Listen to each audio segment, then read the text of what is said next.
Grayson here with Based Theory.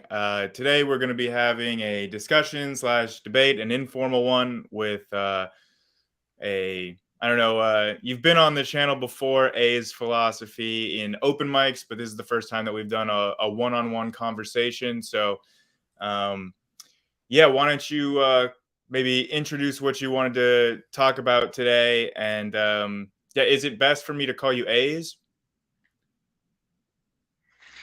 Yeah, A's philosophy or A's, whatever, whatever works for you. A probably works best. Um, Okay.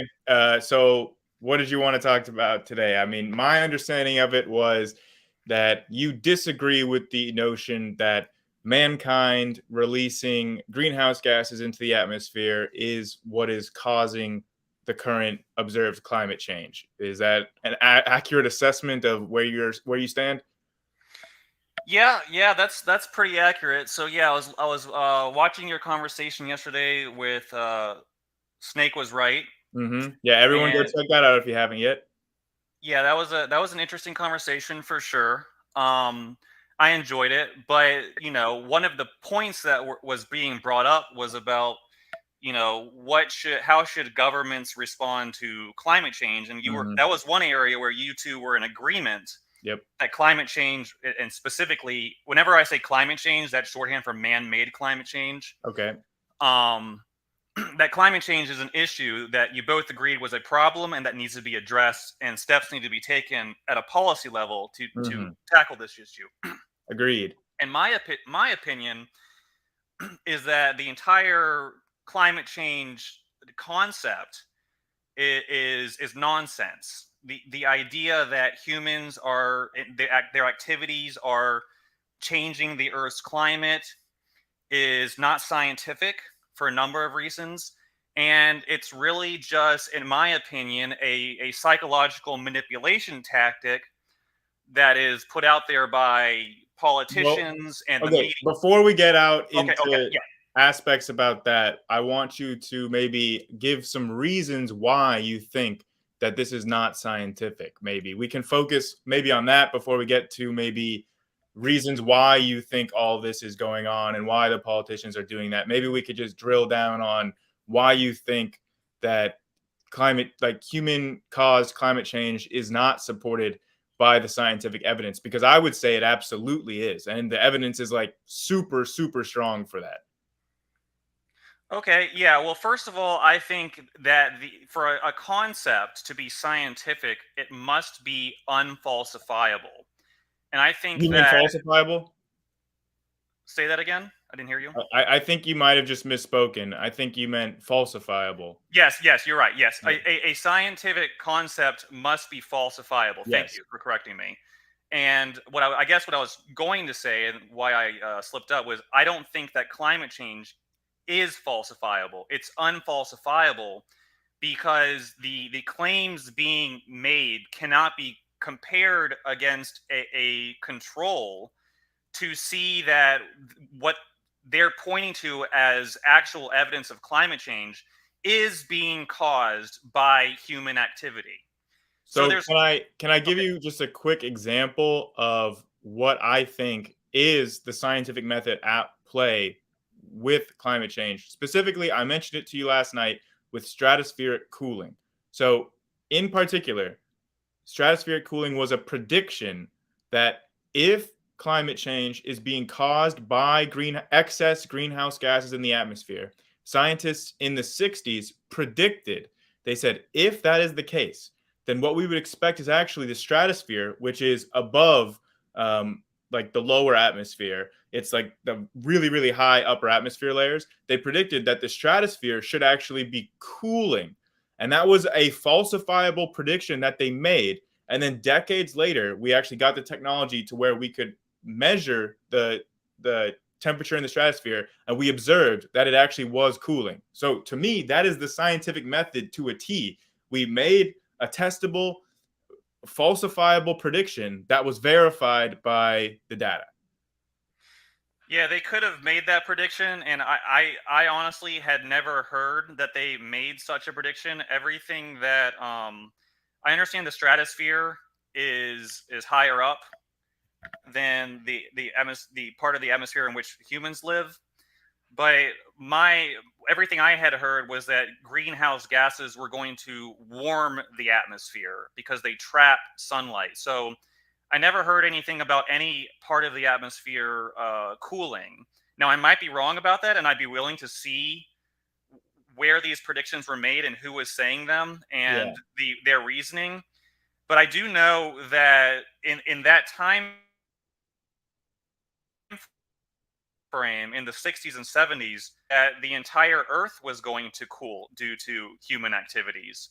So it could be that that was part of that entire concept, that climate change originally, back in the 60s and 70s, was when the scientists were saying the earth was going to cool and we were going to enter a new ice age. And that is confirmed, that it wasn't just going to be the stratosphere, it was going to be the entire earth, and it was going to freeze the earth, and the ice caps were going to expand and destroy all our agriculture. So they could be just trying to cover their tracks and say, oh, look, we predicted that this cooling would, well, they said the entire earth was going to cool, so they got that wrong.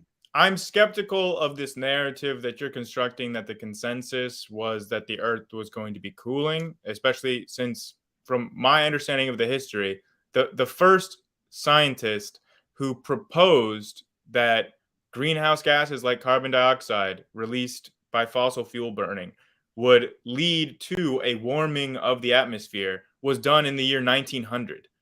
And then the military confirmed this in the 40s and 50s. So that's my understanding of the science, and it wasn't made public until many, many decades after that. But the Well, U.S. yeah, military has been aware of the greenhouse gas effect. It confirmed the greenhouse gas effect by direct measurements in the 40s and 50s, because the military got really, really interested in testing the heat exchange in the upper atmosphere, because that's where bombs and missiles fly through. So they got really interested in the 40s and 50s in testing the properties there. And it was through direct measurement of the stratosphere and like the upper levels of the troposphere that they learned that the greenhouse gas effect is real. Well, I do have archived news articles about all the scientific consensus in the 70s about the coming ice age, and how this was going to be a huge problem. I mean, I can show So them to you. people, at least in the comments, are saying that that was a very marginal view that was not held by a consensus of scientists. So maybe you can find some newspaper articles, but we can find newspaper articles today of journalists messing up the science. I don't think that the greenhouse gas effect was well explained or well understood by journalists back then, but I do think that it was well understood by Well, scientists. it was being promoted by government agencies. I'm seeing the article I'm looking at now. There's one scientist from the Columbia. It was being promoted in the media. For instance, I have a Newsweek article called "The Cooling World." Anyone can go read it. It cites Dr. Murray Mitchell of the NOAA, George Kukla of Columbia University, Dr. James McQuigg of NOAA Center for Climatic and Environmental Assessment, Uh-huh. and it's dated April 28th, 1975. And there are many. I have some archived news broadcasts from that time period. Okay. I feel like we're getting a little bit off track, because Okay.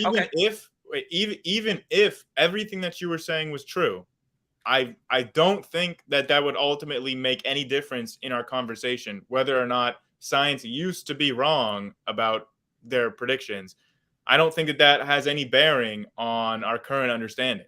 So even if everything you're saying is 100% accurate, which I'm very skeptical of, but even if I were to grant you all that, I don't think it's relevant for the subject of whether or not climate change is occurring and it is man-made right now today, and we can verify that.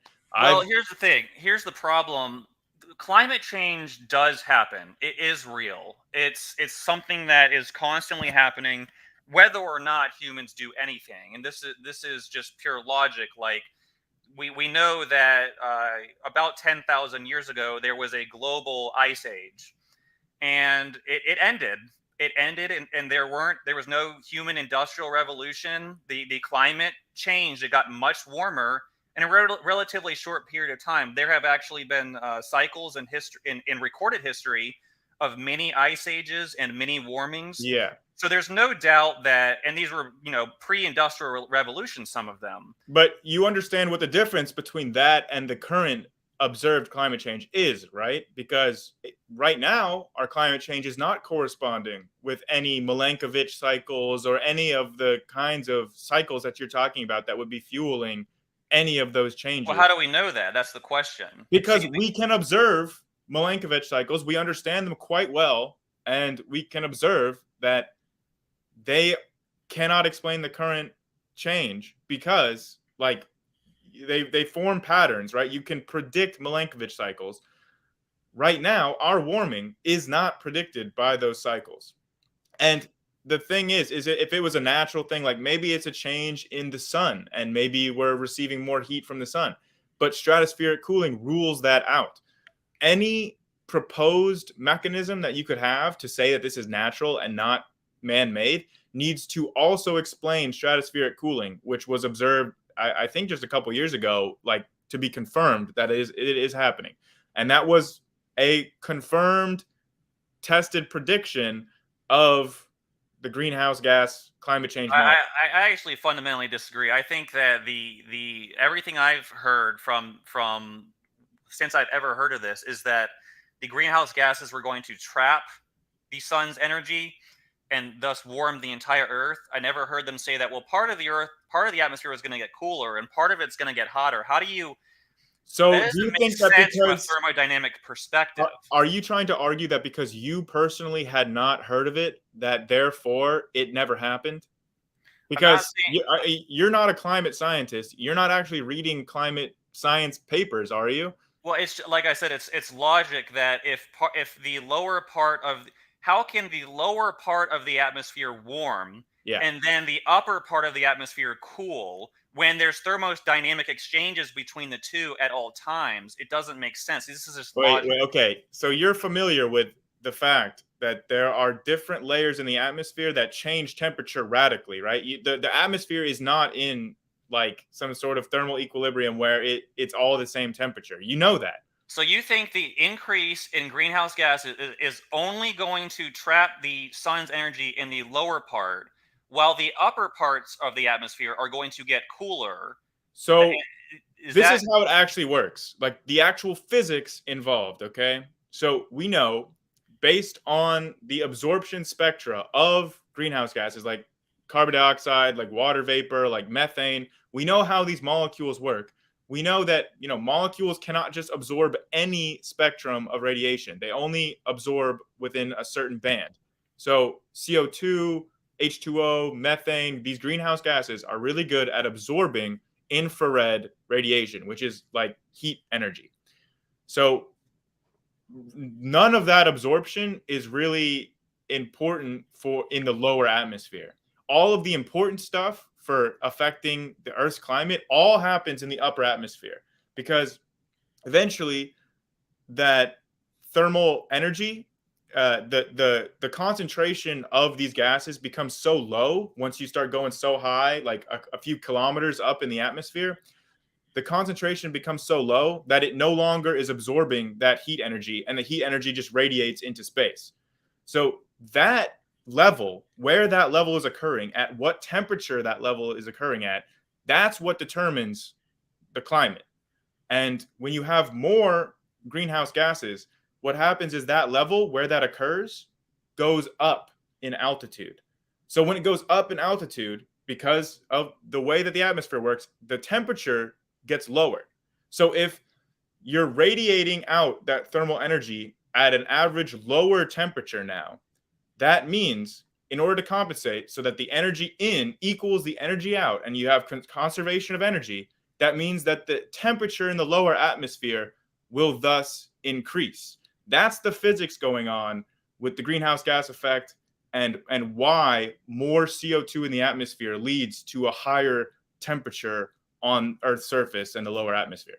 That's the reason. Well, I honestly, I haven't heard that. What I had heard is that the it was the general atmospheric concentrations of mostly carbon dioxide, which is just nonsense. That carbon dioxide is driving the supposed increase in temperature, which I don't even think that's happening.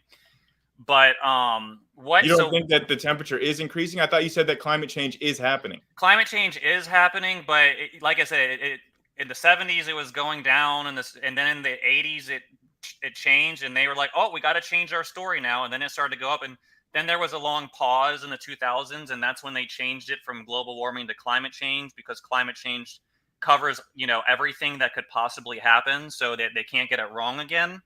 So what I guess my question is, what actually are we observing as far as Earth's temperature? What are the climatic changes that we're seeing that they can demonstrate this wouldn't have happened if humans weren't putting CO2 greenhouse gases in the atmosphere? What specific examples of climate change are we actually seeing?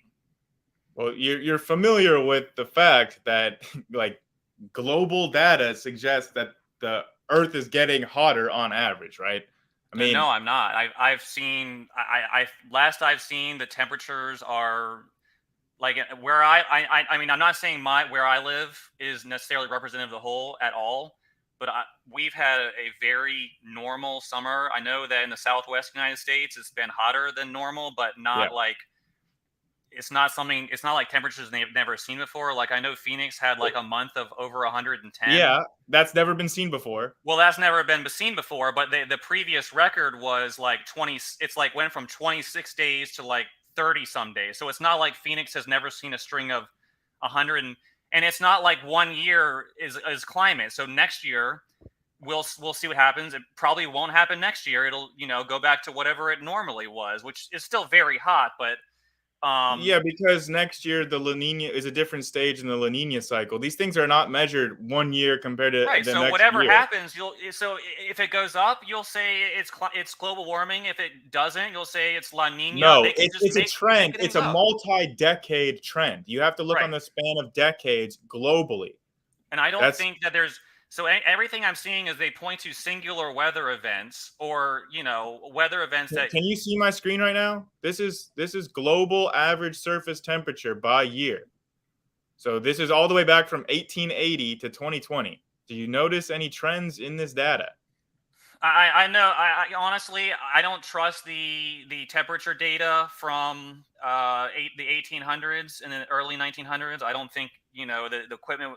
I don't think that they can actually like we can say that this data is they didn't have as many stations around the world. It's these things are silly to think that we can look at data for 100 years and think it's reliable. And This is I know. just sounding like an argument from incredulity. When I show you the data, you don't agree Why with should I any trust data the that you data? That's already the don't point. agree with. Why should I trust that they were able to accurately measure the Earth's global temperature in the, even the early 1900s? That's ridiculous to think that we Why? can. Okay, why is it ridiculous though? Because I understand you think it's ridiculous, but again, the argument from incredulity means that you're disagreeing because you're incredulous. You need more of a reason rather than just thinking something is ridiculous. You need to actually use logic Because and explain yourself. the temperature recording equipment was not very sophisticated. It was not nearly as pervasive. Do They you didn't think that have. those measurements are actually from the 1800s? Because they're using equipment today to measure what the temperature was back in the Right, 1800s that's through like even worse. ice core So samples they're and things trying like to that. measure the temperature 100 years ago by reading things from today. And Which is they're completely trying to possible to do. correlate. They cannot tell the temperature from ice cores 100 years ago. If you But drill you an ice can though core, because of the ratio of oxygen isotopes, which is different based on different temperatures. So if you no, have a I certain know ratio of no, oxygen it's not. isotopes, No, you it's know not. that that corresponds to a certain temperature. I mean, they can claim that all they want. But I that's think been supported by data. I it mean, if you're isn't. disagreeing with Anyone who that, thinks, see, they're it trying. See, sounds like you here's how I wanted to use logic, but right now it sounds like you're just leading based on your feelings rather than logic and data. Well, here's the thing. I know that they claim they can tell what the temperature is thousands of years ago based on these ice cores and these tree rings. And I've looked into these claims, and it's absolute nonsense. And I don't understand how anyone falls for it. They Well, can't tell maybe what the if you temperature explain was why you think it's nonsense. Again, because if you, I mean, they can't tell, like, the temperature is constantly changing. Any place on Earth, night, day, you're going to get a variation of 20, 30, 40 degrees. you understand. Wait. Please tell me you understand the difference between climate and weather. That's what I'm saying. Like when they drill down, let's say they take an ice sample from like 20 feet down, and it's just a few millimeters thick. Was that sample preserved during the day when it was 30 degrees warmer? Was it at night? It's preserved over a long number of times. It's not Okay, like a so certain day. let's just think about a normal day. Just anywhere on Earth, you're going to get a variation of, I don't know, 30 degrees on 20, 30 degrees. And are you telling me that if there was an ice sample formed, that based on the ratio of oxygen in the ice core, they could tell you like you're not understanding how these ice layers are actually formed. They're not formed in one day. Okay, that you're misunderstanding how these layers are formed in the first place. So here's the problem. They're being formed over a long period of time when the temperature is varying, probably 50, 60, who knows how many degrees. And they're going to tell you they know the exact temperature on a single day. It's really good at showing you what the average temperature is over a length of time. They don't know what the average temperature was. It's silly. But you're just claiming that, but you haven't offered any logic or data. They have to prove to me. They have to prove to me that they can drill an ice core and tell me what the average temperature of that particular location was. So when the single day variation is 30 to 40 degrees variation, it's silly. It's nonsense. Have you read any of their methodology to understand how they can do this? Because you're saying they need to prove it to you, but I'm just saying maybe you need to do the reading so you can understand. Yes, I know exactly what their methodology is. If you still disagree with their methods, then at least you'd be educated enough in them to be able to offer a substantive criticism about why you disagree. So far, your criticisms have just been, I don't believe it, because you just think it's silly or ridiculous, but you can't actually explain why. Yeah, I think it's, well, I have looked into, I know exactly what they do. They drill into the ice cores. They give it a date. It could be 100 years ago. I've seen some of them claim they can tell ice temperatures from tens of thousands of years ago. And then they look at the ratio of various atmospheric gases and they correlate it to a temperature. And I just think that let's take carbon dioxide. The current concentration is about 400 ppm, but so that's a global average. You take, let's say, in the eastern United States where I am, that's where the concentration is. But a week or two ago, the high temperature was 100 degrees, but today the high temperature was. You're describing weather. You're not describing climate. I know, that's what I'm saying. The point is the concentration of gas remained the same, but the temperature ranged everywhere from 50 degrees at night. Again, though, you're just describing weather. That has nothing to do. What I'm trying to show you is that when they look in those ice cores at the concentration in the ratio of atmospheric gases, what I'm trying to explain to you is at that point on Earth, the temperature had a large variation with the ratio of gases being constant. So they can't tell you by the ratio of gases in the ice what the temperature was. It's ridiculous, especially when they're saying, oh, it's this year or this decade or this millennium. They can't, they do. And the fact that they claim they can do it shows me they're actually lying. They're not wrong. They're lying. Maybe you just don't understand enough about the process to be able to know. Maybe that's possible. I doubt it. I want to show you. I understand you don't want any data before we had modern technology to measure. So let's do it from like the 1970s. Here is the actual measured value. So this is per year, right? So you see it fluctuate. It gets hotter in July and then gets down to December. So this is world average temperatures, right? You can see this thick line here that's above every other measured value. That's this year. That's 2023. All right. And you can see all the years here at the bottom. This other line over here, this orange line, that's 2022. you see all the recent ones are all on the very top, if not over the average of all the rest. So this is all actually measured data here. Okay, we have an outlier. Looks like everything is within a compact range except for 1 year. And next year, if it's up way high, I think that'll be statistically significant. So I think that these things, you can't look at 1 year. This year, maybe it's warmer this year. Well, this year and last year and 2020, literally all the ones up in the top, this is all recent. Like within the last 10 years, they're all above all the other ones going all the way back to 1979. So what's I don't understand. I actually would like for things to get warmer. I hate the cold weather, so I don't see why this is a problem. Like, if it gets warmer, why should I care? Like, because it will lead to millions of deaths. That's why you should care. How will it lead? Okay, so how will it lead to millions of deaths? Can you please explain that to me? So the impacts on things from agriculture to precipitation levels, like you're going to have droughts, you're going to have like just people dying of regular heat death because, again, I mean, I assume you live in America where there's the most amount of air conditioning on Earth. But maybe think about if you didn't have air conditioning, which most countries don't, you're going to have a lot of deaths from heat. But mostly it's going to be from displacement, from refugees, from mass migrations, because people are like where they live now is not going to be habitable. You're not going to be able to be productive in that area if it gets hotter. Well, all right. So you mentioned agriculture. I want you to be aware they are actually, as part of their climate agenda, trying to shut down farms.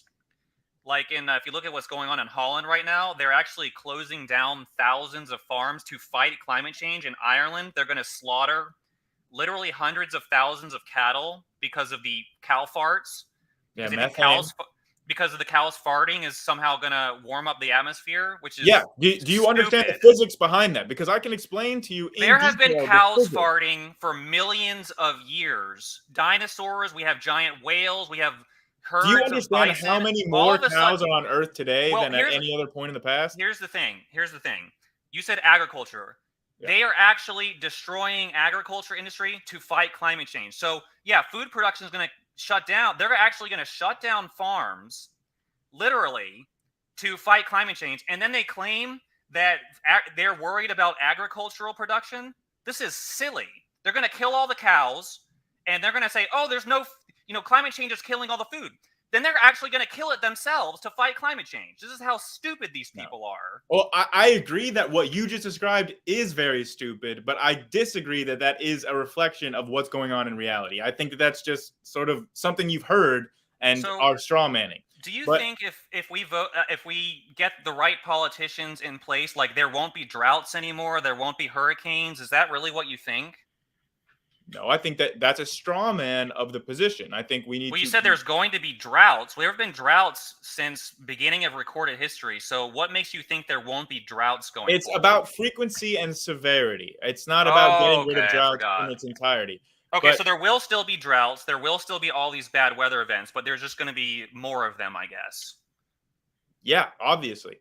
And again, I just want to make very clear on this because I wanted to talk with you about the science, because we can prove scientifically that climate change is man-made and caused by greenhouse gases in the atmosphere. We can prove that scientifically with data and theory. We can go through the physics of why that is the case. What we can do is we can observe data and interpret it, but I don't think we are capable of saying that some observed weather or climatic phenomenon is due to human activity. Well, we can, and I can explain to you how.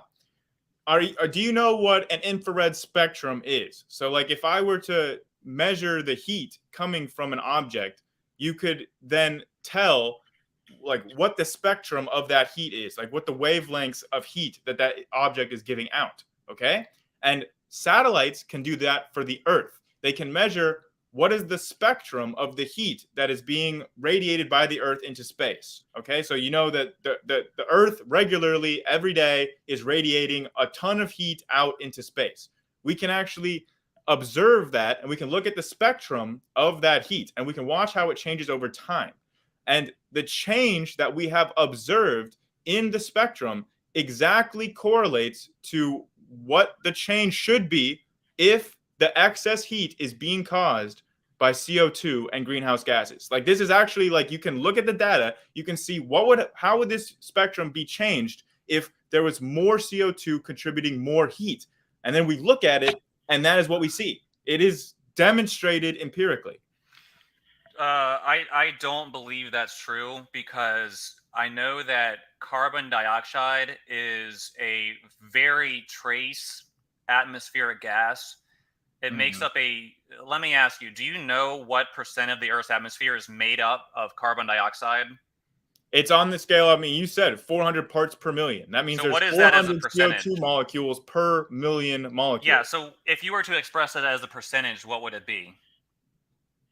400 parts per million. That is. What is that as a percentage? I'm giving you a fraction, okay? 400 over a million. So yeah, so so if you were to say that as a decimal percentage, who cares? A because fraction all right, should be good enough to tell you it's a small amount. Because okay, so 400 parts per million translates to an It doesn't atmosphere. matter the percentage. 400 per million. I'll tell you why it does. To me, 400 per million is a percentage. Right, it is. It's a fraction. But you didn't give. I want to express as a decimal percentage, not as a fraction. So it doesn't matter. It's the same value. It is. Carbon dioxide makes up 0.04% of the atmosphere. Yeah. It is an incredibly trace atmospheric gas. And they're saying that in the last century, it has risen approximately 50 parts per million, which translates to a change in the Earth's atmospheric composition of 0.005% of a trace atmospheric gas. That isn't even the most the most absorbent, if you want to use that term, of the. Here's an excellent question for you, A's, from Andrew coming in the chat. If he gives you a glass of water that only has 0.05% arsenic in it, would you drink that water because it's such a small amount of arsenic?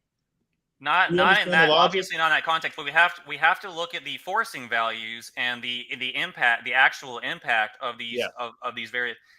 The Earth. And that's what the military has done, and they've demonstrated.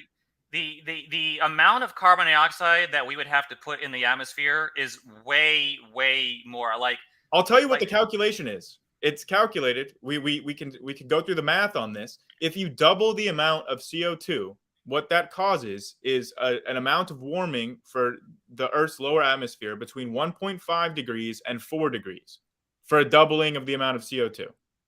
Well, I'll believe it when I see it. Suggests. It hasn't happened yet. It doesn't look like the amount of change has been enough to. Well, no, it has been warming. We went through the data. It's warmed almost like a degree. Just because things are warming doesn't mean it's due to even greenhouse gas increases. But again, we can verifiably demonstrate that it is by looking at the spectrum. Well, we can look at the spectrum, and we can look at the spectrum of the excess heat, and we can tell scientifically that it has to be due to greenhouse gases because of the effects it has on the spectrum. Well, Grayson, you have to understand, first of all, humans aren't the only thing in this world that put greenhouse gases into the environment. A lot of it is from natural processes. And I agree with that. And I'm saying what humans release is on top of all of that. So the rest of the biosphere is still going to be putting out the same amount of CO2. Humans are just adding on top of that. A small amount more. I think what I've read is humans are definitely, of all the CO2 that goes in the atmosphere, humans are below 5%. And when you take into account the fact that I would be skeptical about that, but also I'll just point out that humans are putting out more than any other species on Earth. I don't think that's true. Well, a vast majority, maybe animal species, but plant decomposition, from what I understand, makes up the biggest bulk of it. Volcanic emissions, natural geological processes. Humans are actually only a small fraction. And like I said, the numbers I've seen between 3. Do you understand anything about chaos theory or nonlinear dynamics or anything like that? Yeah, but when you're talking about the changes, the scale of changes these scientists are talking about, we're talking a small fraction of the Earth's atmosphere, which is only a small fraction is contributed by humans. I'm sorry, did you hear what I just asked, or do I need to repeat the question? Go ahead. Are you familiar with chaos theory or nonlinear dynamics? Yes, I am. I mean, I'm not an expert, but I understand. Then you would understand that Earth's climate is a complex, chaotic system, and small changes in the initial conditions of a complex, chaotic system have vast, unpredictable outcomes.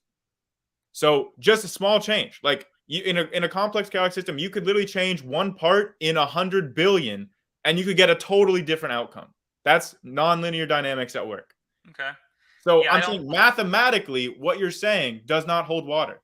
Well, I think it does. I just think when you look at the actual numbers, I think I carbon did. I dioxide. just went through the Well, numbers. hold on. I think when I look at the numbers, the impression I get is the carbon dioxide was a really stupid thing for them to choose to scare people because it's so innocuous and such a small percentage of the atmosphere. It's like it's their claims are so unbelievable and But outrageous. again, we can literally look at the data for the spectra. I don't know why every time I bring data, it just sounds like you reject it before you understand it, or like you just reject it like just because you disagree with it, you already reject it, which I think is a really like backwards way of thinking because I literally just went through the infrared spectra, which is like 100% very, very solid evidence demonstrating exactly the opposite of what you're saying. That we can look at the excess heat that's leaving the Earth, and we can see that that heat is definitively coming from greenhouse gases. We I can don't think we just can. see that in the I don't data. think we can.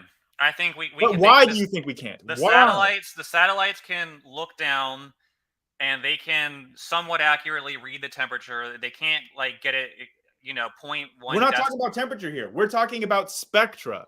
Do you understand spectra? Like the wavelengths of the infrared radiation. We're not talking about temperature. We're Yeah, talking I'm about just the saying that wavelengths. their equipment. I don't think it's as accurate as you think it is. They But why do you think that? Do you have an actual logical reason or just a feeling?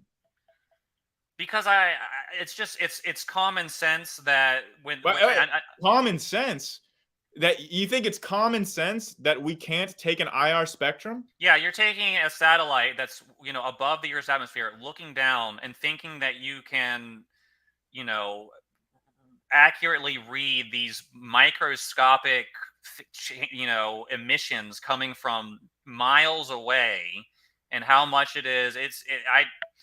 I just don't think that I'm not saying it's completely unscientific.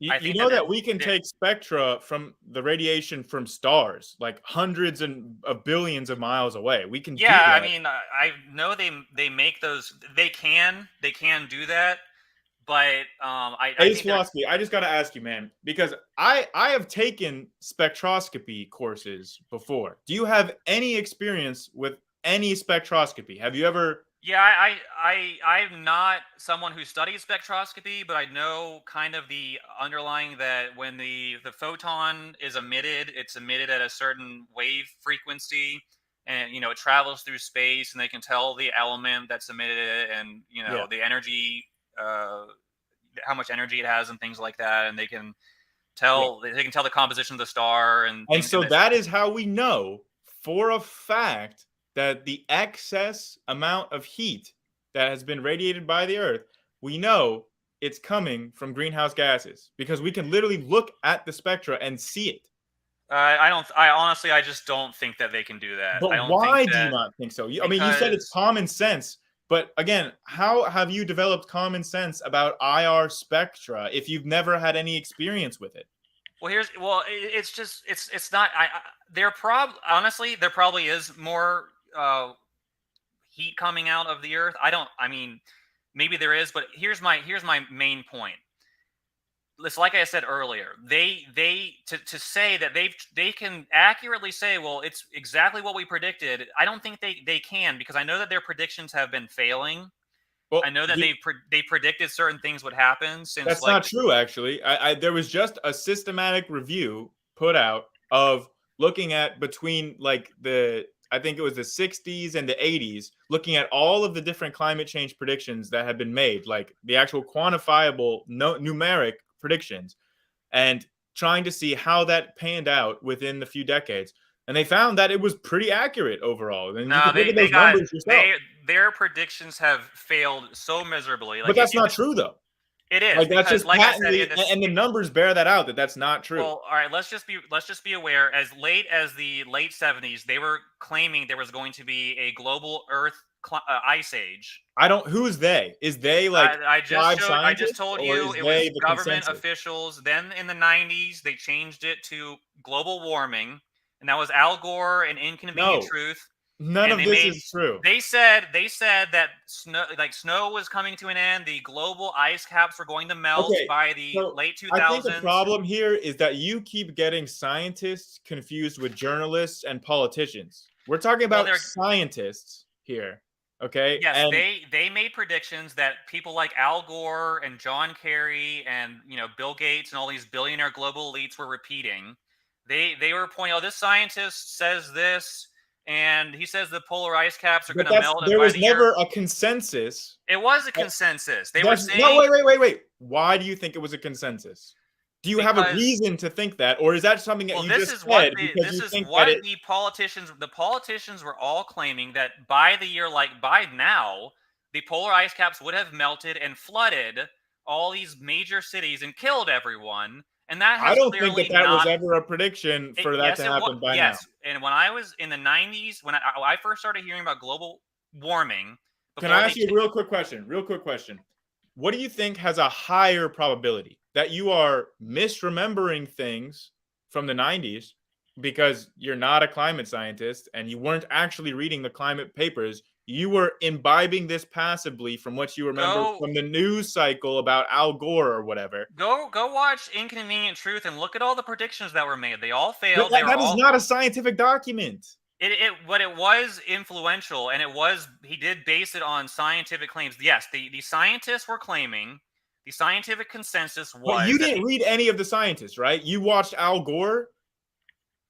well, this I this mean, is why they're don't making, yeah, these are the he's still, it wasn't just Al Gore, it was a number of people. So, okay, What Ace, hold on, let me just if say I what showed you the paper from the late 60s or early 70s or whatever, the paper that predicted stratospheric cooling, if I showed you that paper, stratospheric cooling could be happening. It if I sounds like showed you, wait, if I showed you that paper, would you say that that paper is a fabrication and wasn't a real paper and was made in the 90s or something? Would you just reject it out of hand? no, I wouldn't. You can show it to me if you want. I'll look at it. Okay, yeah. And I don't doubt that some scientists probably said that, but here's what I in the 90s and the 2000s, before they changed it to climate change, which is much more ambiguous and thus unfalsifiable. They were saying that greenhouse gases were going to heat up the Wait, earth. just to be clear, climate change was used before global warming was used as a term. Just so we're uh, clear, in well, the actual literature, they were referring to this as climate yeah, change for like but not many popularly. decades before global warming was coined as a That's term. probably true, but not popularly. It was in the media and the political language. It was global warming. The Earth was going to warm, and the big threat at the time, according to them, was that the polar ice caps were going to melt, and that was going to raise the sea levels and cover the Earth and kill like 90% of the Earth's population. And so far, we have seen literally none of that. So now they have to pivot to like hurricanes and droughts and floods and whatever bad weather we don't like, because their ice caps are not melting like they thought they would and No, killing the ice everybody. caps are actually melting. I No, mean, they're not. you disagree Well, with that? the ice caps melt every year. It's called summer, and then they come back in the winter. They're not flooding. In any case, remember the threat wasn't really the ice caps melting. It was the big coastal cities getting drowned. And the big coastal cities are all still there. Not a single city has been lost. Not a single life has been lost due to oceans covering inhabited lands, Okay, except for here. maybe like Let me show you this really quick because I think that you're fundamentally I just think that you're not remembering their predictions correctly. If you think that they said that all that was supposed to happen by 2023, I think that you're just misremembering things. But what I want to show you is this. This is what I was showing you.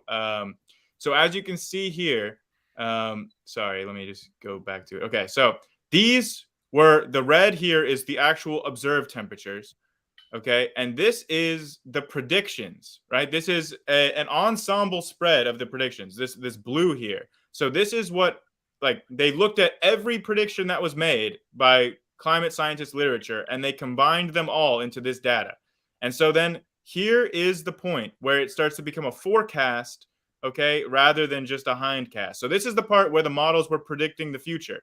And you can see here that the mean of their predictions, when you take all the predictions that were made from all of the different papers in all the literature, not just quote mining one or two scientists or talking about what Al Gore said, when you actually take the numbers, you can see how well it tracks with our actual observations up to like 2022 or whatever. So this is an actual quantitative assessment of how accurate their predictions were. You can see how accurate it is. You can literally see this with your eyes right now. Well, those are I hate to do this. Those are the little graphs they put in front of your eyes. I really don't think that their predictions have panned out as far as the global. You have to remember, But wait. You're just saying that they're making these numbers up? They could be. They could So be. That's what they do. Okay, I'll send you the paper that this is from. And you can go and look at all the old predictions, and you can see where they're pulling these from. You can actually trace their data back and see that they're actually getting this from papers published in the 70s and 80s and all that. You can do this for yourself and verify that these are not made up numbers. Well, they have been caught manipulating the numbers before. These leading IPCC scientists. I don't know if you remember ClimateGate from the late 2000s, when somebody who worked in one of these major universities, their emails got released, and they were basically discussing ways to manipulate the data and present things in a light that would create the most panic and things like that. So they do these things. They're dishonest, so I don't trust them. What I observe according to my own investigation, is that there's no climate crisis. There's nothing really happening. How can you observe that yourself? Because when you look around the world, remember, the really big threat was that, like you said, the temperatures were going to change so much, and there was going to be so much disturbance that we wouldn't be able to grow any food. The oceans were going to rise. The sea levels were going to rise. None of that's happening. That is happening, though. No, it's not. Just objectively. Oh, when was the last time that you were in the Sahel region of Africa? Or Kenya? The Sahel region is. When was the last time that you went to Kenya, Aid? They have been having droughts in those areas for like. So, do you know anyone from Kenya? Have you talked to anyone from Kenya? Because I have, within the last 12 months, I have talked to about 4 people from rural Kenya. Okay, and they've told me how their communities have been affected in the last 2 decades. Okay, and they've told me that this is worse than any of their elders have ever seen. And they've told me they might think that they might think that that's what's happening on the ground. You said that you think that you can observe from where you live that there is no climate change. And I'm telling you, people in the areas that are actually being impacted are observing that there is. So these are desert. These are dry. The Sahel region in Africa is a dry desert almost naturally. So there's probably going to be areas on Earth. You can go somewhere on Earth that there's been a multi-year drought.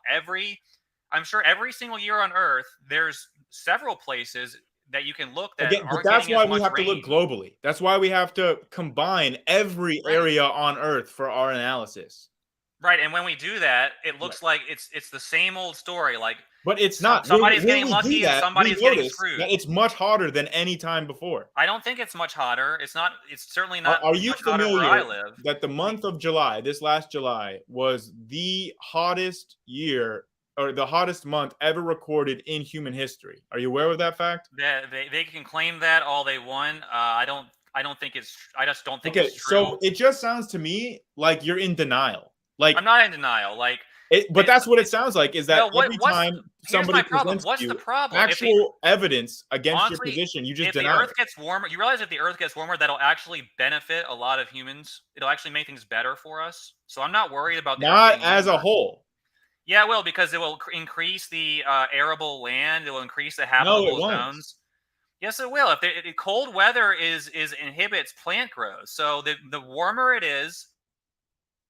You understand as long as it keeps, raining. This is a pretty complicated system, and you have to, if you're trying to grow plants, something that might be a little bit important to you is water availability. And maybe if the temperature is nicer, but you can't water your plants, maybe your agricultural output's not going to increase. Well, they say that think about that? Well, the heat when the ocean heats up, it evaporates more and it creates more clouds, and then so it rains more actually. That's not true. Okay. Yeah, well that's again, when you increase the temperature of water, it evaporates faster, which speeds up the water cycle. So I haven't seen anywhere where like again, I'm just taking where I live, but we're getting You live in rain. like Michigan or something? I will just say I live in the eastern part of the United States, and we've gotten literally Because there are certain areas of the United States, such as around Michigan and the Northeast, that are expected for their climates to benefit from climate change. okay, yeah, good for And them. the world is expected to not benefit. So if you just want to take and look at, oh, well, Michigan's doing fine, so that must mean there's no climate change. That's very silly. I haven't seen any indications that it's not raining anymore. Any like in like I'm not just talking about like Kenya. I'm talking about here's what would concern me as if like Brazil, it didn't like rain for like 3 years, and that was just like whatever Brazil is like. It has the Amazon rainforest, like massive areas of the Earth. Their climate completely changes and becomes uninhabitable. Like we're not seeing that. We're seeing Yeah, localized why droughts. why are you expecting for that to happen overnight and just all of a sudden I'm instead not. of okay, look, because it seems like any rational, logical, sensible person would expect this to be a trend. And it's not just suddenly all of a sudden you drop off a cliff and it doesn't rain for 3 years. That sounds really stupid. Like if you Well, were actually looking at this and thinking as a logical person, you would think, "Hey, maybe the frequency and duration of rain would lessen." That's what a normal, rational person thinks. They don't think maybe the rain would just stop for 3 okay. years. Okay? That's a good point, and it would be something that takes place over several decades or maybe even a century, which I know this is what they claim. But again, this isn't stuff we've seen. But we're It seeing it isn't some. happen. It isn't something that's right now, in my opinion, causing a problem. But And they but probably do. wait. Why do you think that your opinion has any value in light of the data that actively clashes with your opinion? Because I haven't seen the data that clashes. I just Where showed you a bunch of the data and you you just showed me, deny that it's real. you showed me temperatures heating up. Okay, fair enough. Show me where this is actually causing a problem. Show me where this is I creating just did. mass. I talked about Kenya. But Grayson, you realize, okay, let's say Kenya's having a really bad drought. I don't doubt that it is. I haven't looked into it, but I'm going to assume that you are correct. We can't we Droughts are things that have been happening. Like the Bible talks about a drought that happened in Egypt. If Okay, I I don't know you don't care believe the about Bible. I'm what just the Bible saying says. Okay, they were talking about droughts here's a thousands of years question. ago. Here's a question from more recent history. Do you believe that humans caused the Dust Bowl? No. Even though it's pretty definitive that agricultural practices are what caused the Dust Bowl to Well, happen. they didn't cause the dry. They didn't cause the rain. For that to happen, the rain had to stop for a number of Well, years. no, the issue was the way that people were doing agriculture eroded the topsoil, which normally prevents the dust from generating and blowing away. Okay, When you have a lot of that's true. topsoil, because the plants are creating a lot of and holding a lot of the topsoil in place. If you clear that away, like they were doing for agricultural practices at the time, you lose that topmost layer and dust starts to be blown off by the wind. I mean, it is like definitively proven that Yeah, humans caused the Dust Bowl. I thought you might be talking about like the weather patterns during the Dust Bowl, but yeah. So the dust situation, yeah, I can see how human activity led to the actual dust being Okay. blown So around. then you can understand that human activity can lead to a change in our environment, the Dust Bowl. Yeah, we can pollute the environment. We can cut down trees. We can deforest things. We Okay. can poison Yep. rivers. We can do things like that. Yeah. But you have to realize that's different from saying that we're actually influencing the worst climate patterns. Like So, we can, okay, then please give me a rational, logical reason why human activity could not impact climate. maybe it can. I just don't see the evidence of that. I think that is what's not proven to me, that So human activity. even with the infrared spectra that proves it, you think it's unproven. I don't think that proves it. I don't think that. How could it not? Here's the thing. Because I know the numbers about the concentrations of the different gases and their heat trapping effect. I know that carbon dioxide's pretty low on the list. It hasn't really changed that much in the last century or so. To the extent they say that, 50% increase is not a big change. well, when you look at the total overall change of the Let, Earth, let me ask you: if you grew 50%, would that not be a big well, change? it's not 50%. It's like, from what I understand, for the last since like over 1 century, it's 50 parts per million. So it went from 350 to 400 parts per million, which in the grand scheme of things is like a drop of water in a bucket. It's really inconsequential. And I know that there are also other way more pervasive or prevalent atmospheric gases, like water vapor is a much higher concentration of the Earth's atmosphere, and it also has a much greater heat trapping effect. Well, And they never talk about it. Wait. That is not true where this matters, in the upper atmosphere. In the upper atmosphere, there's not a whole lot of water vapor. Where this actually matters, like when you have the point where the infrared radiation actually escapes the atmosphere and goes into space, which is the area that matters the most for Earth's climate, water vapor is not a big factor there because it's so dry. I think it'd be most important where we live, and that'd be the lower atmosphere, and that's where the heat is going to get trapped by the release of these greenhouse gases. And honestly, I don't see any when I see these politicians here's how I know it's all pretty much just a bunch of bunk. When I see these people out there saying that all these problems are being created, and they're pointing to localized weather events, and they're saying it's human-induced climate change, it lets me know that they're just lying, that they're just trying to scare people. So are you familiar with the quote? I think it's often attributed to Churchill, but I don't know if he actually said it, but like, never let a good crisis go to waste. That's a politician's mindset, right? Like, the crisis is real, but they're going to try to take advantage of the crisis for their own political gain. Obviously, that makes sense from a game theory perspective. And so I don't look to see how politicians are trying to take advantage of the actual scientifically verified crisis going on. I just look at what the science, what the data says. And it's very, very exceedingly clear what the data says about this issue. Well, let me ask you a question. Who's appropriating the funds to these universities who are, supposedly doing the science behind climate change? So you just reject all science done at universities now because of who's funding it? It could be that they're being influenced. It also could be ideological. So wait, who is funding the medical research? Like when you go to the hospital, if you're sick or something, who's funding the research that led to those technological breakthroughs? Well, that's a great question. We need to look into that and make sure. Should you doubt any science and technology based on who funded the scientists? If there are people who derive power and money from it, then yeah. Like if you look at, I'm not going to talk in specifics here, but a lot of what happened over the last couple of years, you could argue was influenced by moneyed interests and people involved in the medical industry. I'm just, I don't want to get your channel kicked off the air, but there's a lot of money being made by certain people. It's a conspiracy, and they're fudging the numbers. Oh, you think it's a conspiracy that people want money? All right, I'm sorry to hear. Well, no, it's a conspiracy that people are fudging the numbers and manipulating the data for political gain. Yeah, that is a conspiracy. We know that happened. I talked about ClimateGate already. You can go research that on your own. The scientists were known to manipulate the data. They were discussing it, but that's just a couple of them. Who figured that out? Was it other scientists that figured out that they were doing this was in the late 2000s when the internet was still figured growing. That out? Was it other scientists?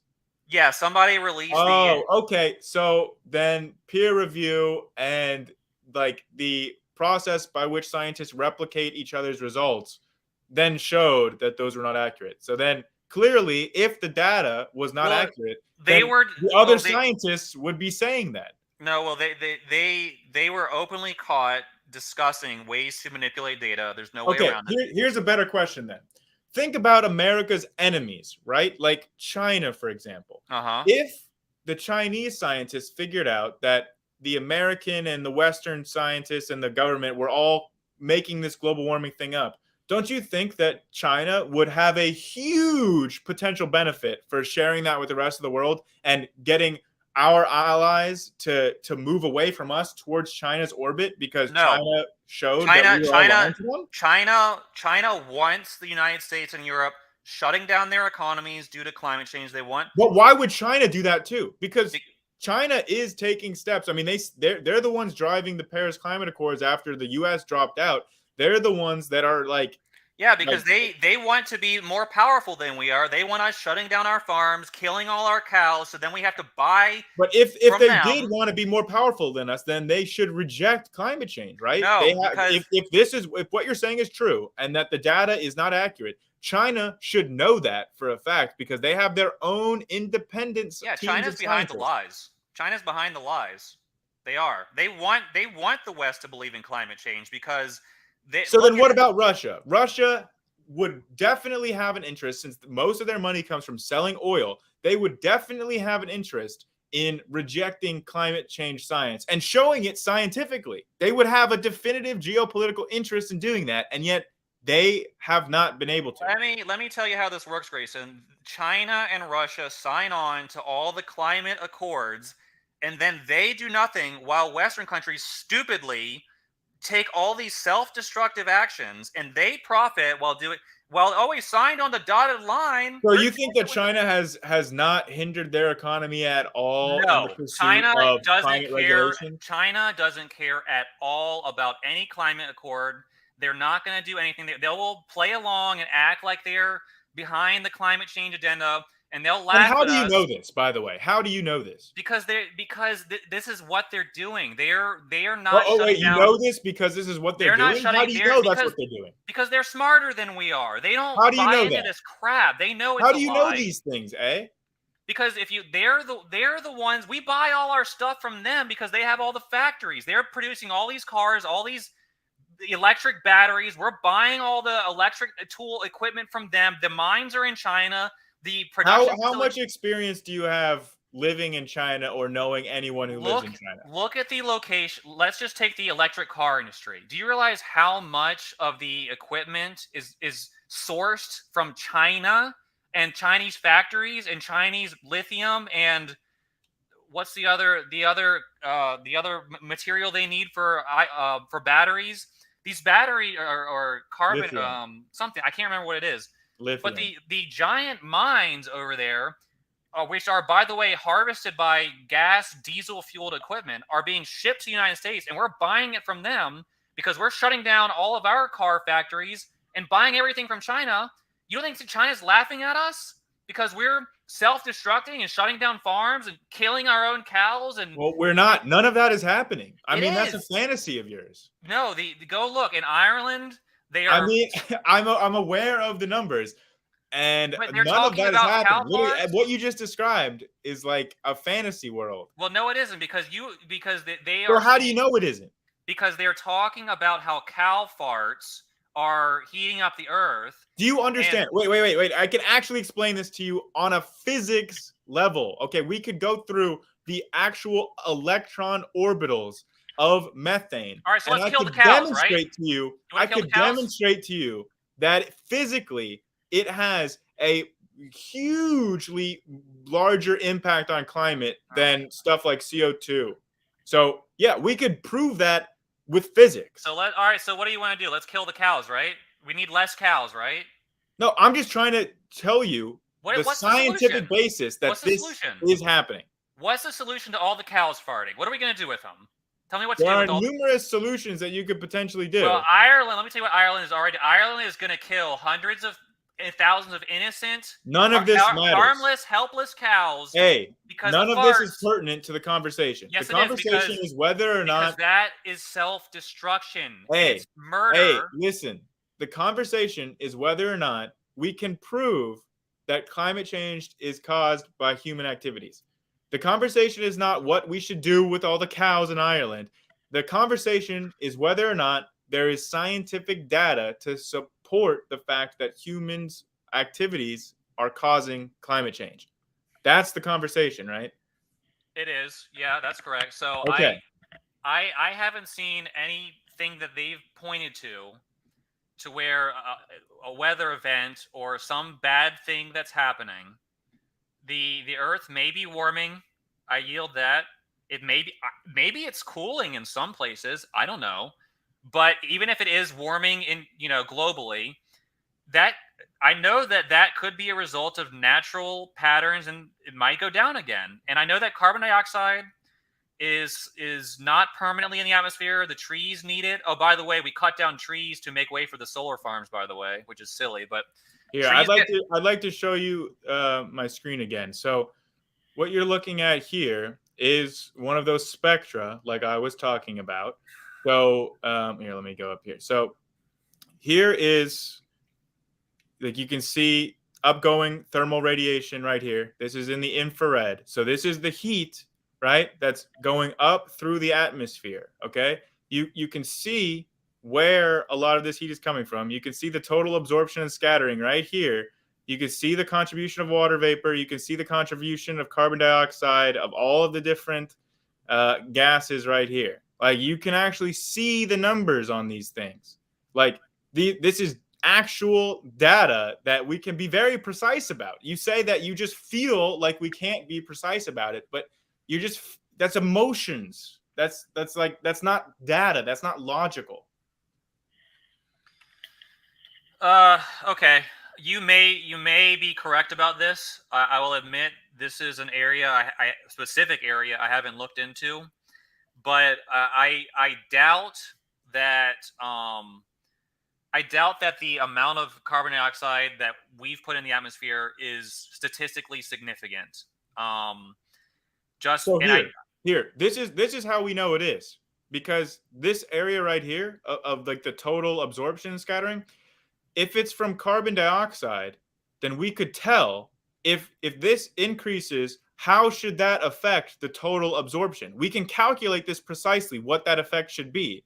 And when we check to see what is actually happening, we observe that effect. That's how we know it's coming from carbon dioxide. And you're telling me that they have their little satellites up there, and they are able to say that Earth's climate patterns are being affected by the minuscule amount of carbon dioxide that humans are putting in the atmosphere. You think that's something they can claim with basic, that so that we are going to have to self-destruct our societies to avert We these don't have to gigantic. self-destruct our societies. That's a straw man. Well, they're telling us we have to do all these ridiculous things. Like, I will give you an example. I want, in my state. Well, again, none of that is pertinent to whether or not this is actually occurring.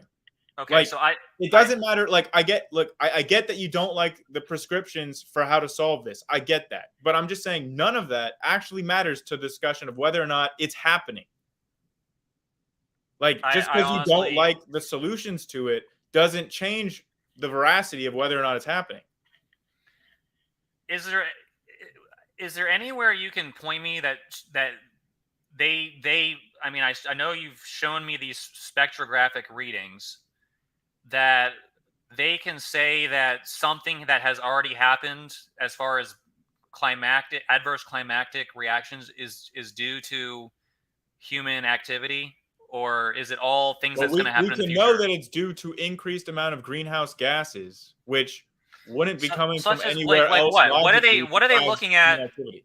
What are they looking at and saying this adverse effect is happening because of human activity and greenhouse gases and things like that? Like, what is specific? The excess heat, the infrared spectrum of the excess heat in the world. And we can know that that's from greenhouse gas. So what is the weather, and what bad weather are we seeing as a result of this, that they can say this wouldn't have happened if humans weren't putting greenhouse gases in the atmosphere? What are they saying? Is anything actually already happened? Or, because I can't tell, I really can't tell. Well, it's much hotter as a global average than it would be otherwise. Good. I think the Earth will get what? But is there, besides it getting warmer, which helps more It people? doesn't. It's not good for anyone. Actually, Well, okay, I take that back. It might be good for where you live, but again, you don't represent the human race. Like, we live on the whole Earth, and it's going to be very bad for a number of different places. The places that are most affected by this are in the global South, like in like Africa, for example, is pretty horribly Africa's been impacted. horrible for a long time. Is there anywhere where it's changed? Like where it once was a good place and now it's bad? Like, is there Okay. any? Do you understand why what you're asking for? All you need is to see it worsening. Well, you don't need to say, oh, it had to start as utopia and now it's got to be dystopia. This is the same kind of logic that you said about we don't Yeah, I want to observe see a that place. it I doesn't want to see rain a in place. 3 years in the Amazon. This is not logical. I All want to see you a would place. expect is for conditions to worsen from the baseline.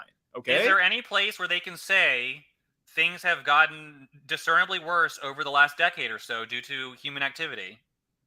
Yeah, in Africa, like I said. I mean, is there any place where the weather has been permanently altered and destroyed the civilization and made it much worse than it was before? What you want it to have destroyed the civilization? Or maybe, yeah, is there where on Earth are these societies collapsing due to changing climatic patterns? So you want full on Armageddon? Or anything that has been made worse and like basically permanently. Phoenix. You brought it up earlier. Phoenix is fine. Okay, It's I in the just middle got of back. summer. I just got back from like a 3-week road trip through Arizona and New Mexico. Okay, and I can tell you that the monsoons were delayed much later than they have been before, and that the temperatures were much higher than they normally are. I mean, it was like 117 in Phoenix. It was insane. Those temperatures are. Phoenix is in the middle of a desert. It gets hot every year. But it's hotter than it has it before. That's the thing. It hasn't been that hot before. Well, there are places. I'm sure there are places where it's cooler than it's ever been before. Like where I am, it's very cool right now. Like I'm not. Again, I'm just saying. Like depending on where you look, you're gonna get these little. Yeah, that's why anomalies. we take a global average. So, that's why it's important are to all live the people globally. in Phoenix packing up their bags and moving somewhere else? What's happening? Because are they are they can't live there anymore? What's going on? None of these criteria are important in any way. Yeah, but what these people are claiming, like if you look at some of these people, what they're claiming is that Earth is literally going to be uninhabitable, and it's not very. Yes, they are. They're saying yes. They're because you're reading like journalists, like Alexandria Ocasio-Cortez and John Kerry and Al Gore and all these. Why don't you look at what the scientists are saying? The scientists are. Well, they're divided. I think the scientists are divided on this. To be honest, they are literally not though. Yes, they literally are not. I know that there are a number. The scientists that disagree with the climate, alarmism are ignored largely. Do you understand how much funding a scientist could get for being a climate change denier from the fossil fuel industry? Do you understand how much funding that they would have access to if they were willing to publish against climate change? You understand how much money they would get for their research? Right, so okay, well, let me give you an example. Let me see if I can there was a guy recently, he was the here it is. You understand that like 97% of like relevant scientists, I'm not talking about mechanical. It's not 97%. It's what percentage of climate scientists are of the opinion that climate change is man-made? I honestly don't know. It's not split at all. There is a huge consensus. Prove it to me. Prove it to me. Okay. But let me give you an example. There was, and again, he's not a meteorologist, but very recently, the 2022 Nobel Prize winner in physics. So he is a scientist. He came out and he said that he does not believe there is a climate crisis. That's a direct quote. And the World Economic Forum, the International Monetary Fund, which is one of these like elitist international United Nations organs, canceled a speech by him because he spoke out against climate alarmism. Here's 4 different studies from 2016 to 2021 on the scientific consensus on human-caused global warming. It's 97 to 100% of scientists. Okay, well, I'd have to look into those because I know that other. Okay, well, there's 4 different independent studies for you. I'd have to look at them. I know that I've seen these studies, some of these studies before, and I know that they're front loaded, and I know that there are also other polls that have been taken which shows division. I know that there are a lot of scientists. Okay, I'm familiar of the one that you're probably talking about that shows division, and just for your knowledge, what they consider to be scientists, I would count, because I have an undergraduate degree in biochemistry, and they were counting people like me who just have an undergrad degree in mechanical engineering. They were counting those people as part of the scientific consensus. That's stupid. Okay. Well, again, we have to. I haven't looked into these. It might be accurate, but I've seen polls of. Can I just ask? Okay, I just want to ask, where do you get your information from? Because you've been saying a lot of things that, in my opinion, are like literally just like fantasy land, not reality. So I just want to know like where you're getting this from. I listen to all different sources. Like I listen to these sources like NPR and PBS that promote. Well, NPR isn't saying any of what you've been saying, so I know that the information what I'm saying is not coming from NPR. What I'm saying is NPR and BBC are constantly promoting climate change endlessly. So I listen to their claims, but I also listen to the claims of the climate skeptics, the climate change skeptics. And I know that there are very good reasons. There's a lot of people out there. And I know that sometimes when scientists speak out, they get shut down, they get penalized and punished by the majority group. They get their funding taken away, which is the politicians give the funding. So the politicians, like the Green parties and the okay, but all I asked you was where you're getting your information from. That's the question you're responding to right now. Yeah. So I don't have I would look at whatever anyone is claiming. So as far as pro climate change, I'll listen to NPR, PBS, BBC, all the mainstream corporate media too. The CBS, ABC, NBC, all the ones controlled by major international multi-billion-dollar corporations. You have, Bill Gates and Bloomberg. All these. So then, why is it that you are of the opinion then that what the consensus is saying is that we should be observing civilizations collapsing and we should kill all the cows? I mean, that literally sounds crazy to me. As someone that actually reads climate science studies, what you have described as the state of climate science sounds literally insane. Well, back before the Paris Climate Accord was signed, which I believe was in 2017, John Kerry said we have 500 days until climate chaos. And John Kerry is not a climate scientist. But he was someone who was spearheading the. Okay, look. When I asked you where you get your information from, I'm specifically asking where you get these claims that you've been making from. None of the claims that you've been making tonight are coming from NPR. Do you realize John Kerry is currently like Joe Biden's climate envoy to like the international community? So you think that they put this numbskull who doesn't communicate with the scientists or has no knowledge of the relevant information is just going to be sent out there and his claims mean nothing? I don't personally care what John Kerry says because he's not a climate scientist. Okay, well, he is. Why? I wonder why Joe Biden put him in charge of the climate policy then. Oh, okay. I just looked at the quote right here, and it didn't even say what you said. You misconstrued what John Kerry said. What did he say? He was saying that we have 500 days to avoid the climate chaos. So he's not saying that climate chaos is going to start in 500 days. When did he say that? That's not what that means. When did he say that? He said that the article is from like 2014. 2014.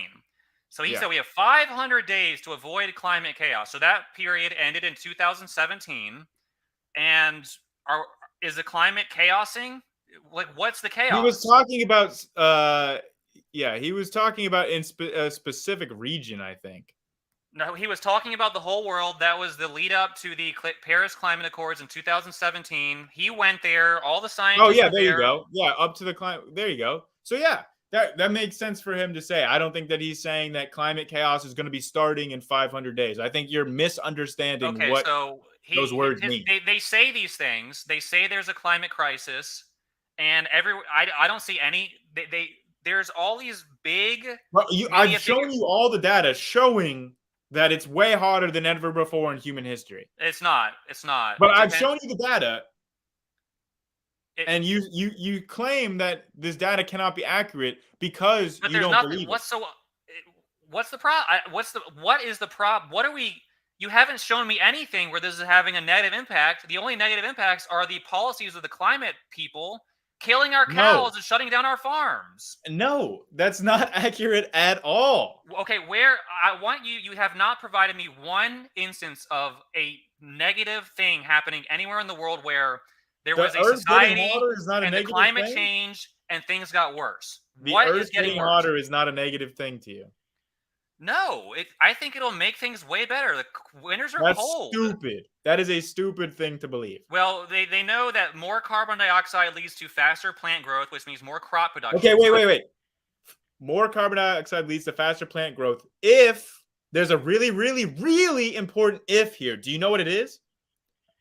If you increase the amounts of nutrients and water supply and soil quality, if you make the perfect optimal environment, and the only factor that you change is the amount of carbon dioxide. Now, in the real world, not in make-believe fantasy land, in the real world, if you increase the amount of carbon dioxide in the atmosphere, do you think maybe those other factors are also going to change and not just be the ideal amount? Potentially, I'd have to see the evidence. There you go. Okay, That's so why. show me. Okay, because I, I've heard the things that you've been bringing up tonight. I've heard them before, and I've debunked them before because the people that are pushing this are literally just wrong. Like I understand that you're listening to NPR, you're listening to BBC, and you don't agree with it because you're inherently distrustful of institutions. And then you hear somebody that is like a lone wolf, like some guy that doesn't even have a degree in climate science, but is like, maybe a mechanical engineer or a physicist or something, and he claims something, and you say, yeah, you know what? I trust this guy. This random guy, I trust him because he's saying stuff that I think makes sense. That's what I'm understanding from your process. There are people who are acknowledging that even if humans are causing climate change, we simply don't have the capacity to know that. But we don't do. have the And I've ability. already demonstrated that to Well, hold you on. Here's the specifically with the problem. spectrum. You can point to carbon dioxide spectrum and say, yes, there's more heat being emitted due to carbon dioxide, all of that. Yes. But there's 1,000 other factors that play into the climate, such as the sun cycles, the Okay, but volcanic... wait, we know for 100% that it cannot be the sun because of stratospheric cooling. No, we can't. Grayson, you say 100%. Wait. Think about this logically. Please think about this logically. If the change was coming from the sun, that would necessarily mean that the stratosphere should also be heating up as just physical necessity. So we know it cannot be from the sun because the stratosphere has been observed to be cooling, which was a direct prediction of the greenhouse gas model. I strongly disagree that stratospheric cooling was something that they predicted. But you don't know literally anything about this topic, right? You never even heard of stratospheric cooling until yesterday. So how can you strongly disagree with something you don't know about? I don't see. All right, so you're saying, here's how it sounds to me. You're saying there's a greenhouse gas going up into the upper atmosphere that traps the sun's energy and is making things cooler. How does that make sense to you? Do you understand where the stratosphere is? I know it's farther up there than where we live. It's above all of so here's me. Part of the atmosphere. There's more greenhouse gases there. That means there's more sunlight energy being trapped. How is it getting cooler if that's the case? Because the stratosphere is above the area where you have the infrared radiation escaping the atmosphere. So the infrared radiation is not being absorbed in the stratosphere. It has to go through the stratosphere to escape the atmosphere. But the concentrations of gases in the stratosphere is so low that they don't absorb in the stratosphere. That's why, like the result, like the prediction of the greenhouse gas model is if you have more CO2 in the lower atmosphere, the stratosphere should cool because of the conservation of energy. No, I see. You're just saying no to actual physics. Well, let me explain why. I've said it before. So logically, what if you're claiming that greenhouse gases are going, concentrations are going up, and things are getting cooler somewhere? There's a disconnect there. So this is illogical. It's just no, irrational. It's not. I just explained it. Look, okay. You think you've explained it, but you have given me. Let me explain it again. If the lower atmosphere gets hotter, but the total amount of energy that escapes Earth's atmosphere into space remains the same, the stratosphere should get cooler by conservation of energy. No, that's. Why does it not? That's perfectly logical. No, and because there's no necessitated by physics. The conservation of energy is in a closed system. So we're talking about look, open system. The total amount of energy inputted from the sun into the Earth equals the total amount of energy radiated by the Earth. Those two values are equal. So if you have a warming in the lower atmosphere, you need a cooling in the stratosphere to balance it out so that the total amount of energy remains the same as the input energy. Well, here's how I see it. If we look at it as an open system, there's an input of energy and an output of energy. Yeah. So the sun is inputting energy. Yeah. Some of it is being trapped, and then there's a certain amount. So the amount being outputted should be less than the input. That's false. It's 100% equal. Yeah, you can look this up. It's 100% equal in my physics. Not in your scenario.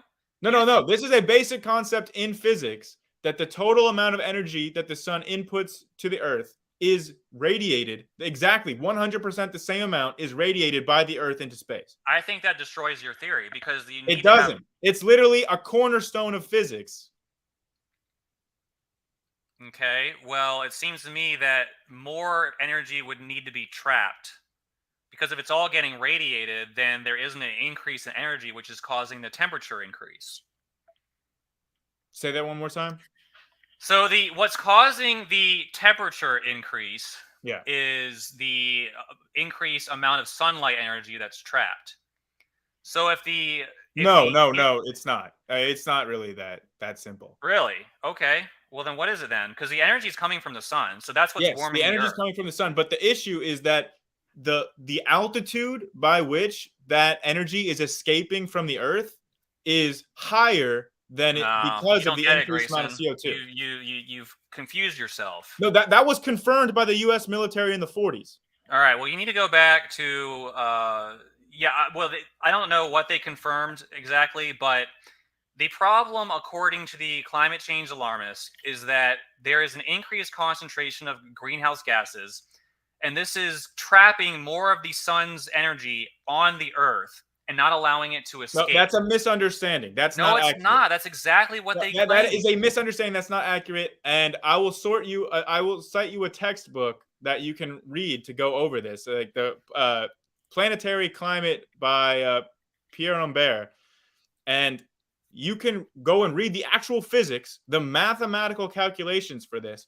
It's what you're saying is a misconception. The actual cause for the warming is because the infrared radiation is escaping Earth's atmosphere at a higher elevation due to the more greenhouse gases.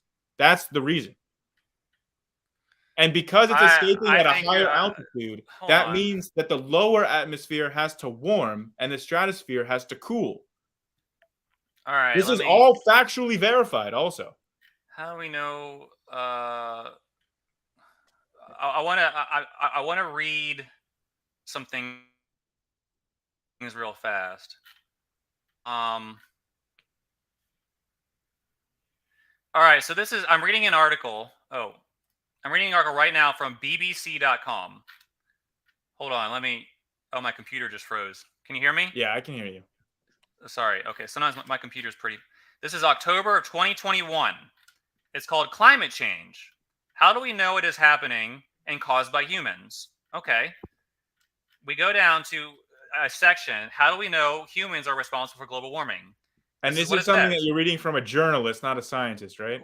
BBC.com, the science environment section. So this is what people are being led to believe. If Okay, you have a I just problem want with to point out the fact that the Nobel Prize Committee was incorrect in their own description for the 2022 Nobel Prize in Physics. They got it wrong in their own okay, description. yeah, this is. So I just again, want to those are journalists or Okay, like so PR people. what you need to do is you need to call BBC and their science writer and correct them, because this is what they say. Okay. Greenhouse gases, which trap the sun's heat, are the crucial link between temperature rise and human activities. The most important is carbon dioxide because of its abundance in the atmosphere, which is not abundant, so they're just lying there. We can also tell it's CO2 trapping the sun's energy. So you need to call the BBC and update their science writer. His name is it doesn't say what his name is. Yeah, just some. They probably burped it out with AI or something. But anyway, so the Okay. So now you're just missing your own source. Yeah, the BBC lies. They're this Look, is all. okay, But the anyways, sun's my point energy, is, the total amount of energy output is equal to the energy input for the Earth. All Okay. right. Well, okay. So I just want to let you know that BBC.com, which is constantly promoting climate change alarmism, thinks it's caused by greenhouse gases trapping the sun's heat. All right. So Well, am I supposed? I can read from Should you. I stop believing them? I can read from you actually, like from relevant climate scientists that say this is commonly misconstrued in public literature. This concept that I've been trying to describe to you, that they say that this is commonly misconstrued for how the greenhouse effect actually works on a physical level. So they're aware that most of the time, like what it says in your high school textbook is not accurate. Like for the actual physics behind how the greenhouse effect actually works in real life. It's oversimplified for children and lay people. All right. Well, I mean, I'm reading. Here's one from like a few days ago. This is the Washington Post, which is owned by Jeff Bezos, a gigantic, one of the richest men on earth. Oh wait, here we go. Somebody found the exact article that you were just reading and said to ask you what the next sentence is from the sentence you just read, and this is how they say it is. We can tell it's CO2 trapping the sun's energy. Satellites show less heat from Earth escaping into space at precisely the wavelengths at which CO2 absorbs radiated energy. So yeah, that's actually, I don't understand how that refutes me. Well, because it's showing exactly that the CO2 is what's causing this effect. You were saying that there is it's not. You were saying it's not the Earth. When you have to understand, the reason there's less heat being emitted is because what I said, the greenhouse gases are trapping the sun's energy on the Earth. It's not just that it's less heat. It's less heat at those wavelengths that CO2 absorbs. It's not that it's less heat. It's less heat at those wavelengths. That's the key. It's not that it's less heat overall. Okay, it's the same amount that's radiating out. If it wasn't, then if it was true what you were saying, that the Earth, like that the Earth radiates less heat than it receives from the sun, then just within a few years, the Earth would boil because it would just be keeping all this excess heat from the sun every single day. It doesn't make sense. Like if it really was the case that the total energy in was more than the total energy out, then the Earth would have melted by now.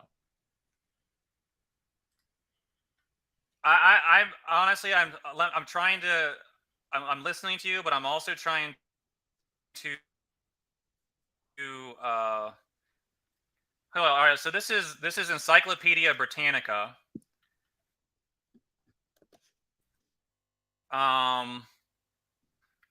Hold on. Where was it? I can't find it.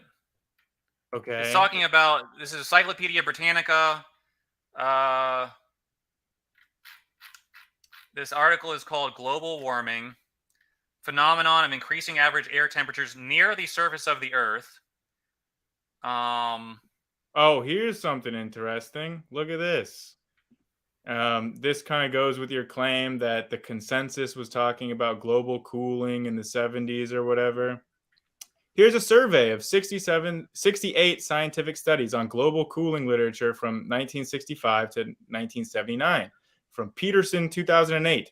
62% of them predicted warming. Only 10% were predicting cooling in the 70s. Yeah, I don't believe it. Okay, so it's so funny to me that every single time you are shown data that shows you're wrong, rather than being able to admit you're wrong, you just reject reality. You reject the data in front of you. Because I know that what I'm saying is true, because I see I have the archive news reports.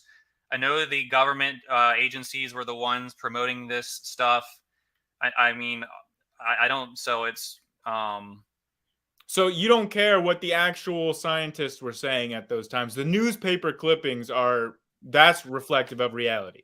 Well, yeah, because they're quoting government scientists, or it's these NOAA, these people that you love to, they climate alarmists get loved. Let me read this from Encyclopedia Britannica. The scenarios referred to above, which are all catastrophic, depend mainly on future concentrations of certain trace gases called greenhouse gases that have been injected into the lower atmosphere in increasing amounts through the burning of fossil fuels. Modern global warming is the result of an increase in magnitude of the so-called greenhouse effect, a warming of the Earth's surface and lower temperature caused by the presence of blah blah blah blah. Okay. Yeah, so they're saying that the greenhouse gases are trapping the Earth's sunlight. So that's the science behind it. And this is I've given you multiple, so-called authoritative sources.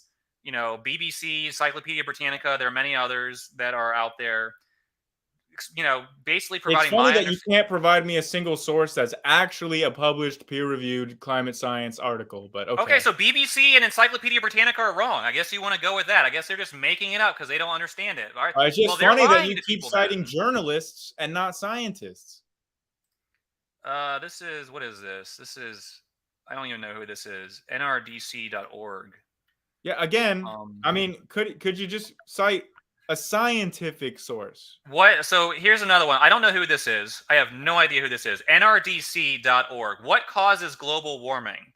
Global warming occurs when carbon dioxide and other air pollutants collect in the, and by the way, CO2 is not a pollutant, so that's just a lie. Okay, collect in the atmosphere. It is a pollutant. No, it's not. It doesn't pollute anything. Collect in the atmosphere. What do you mean? It pollutes the atmosphere. Carbon dioxide is used by plants to make oxygen. They need it. It's not a pollutant. Are you getting this from William Happer? Dr. William Happer? That is a scientific fact. Because carbon dioxide doesn't pollute anything. Plants use it. Plants need it. Are you denying that plants need carbon dioxide? What do you think a pollutant is? Something that poisons or causes harm to people. So is oxygen a pollutant? No. But oxygen causes harm to people.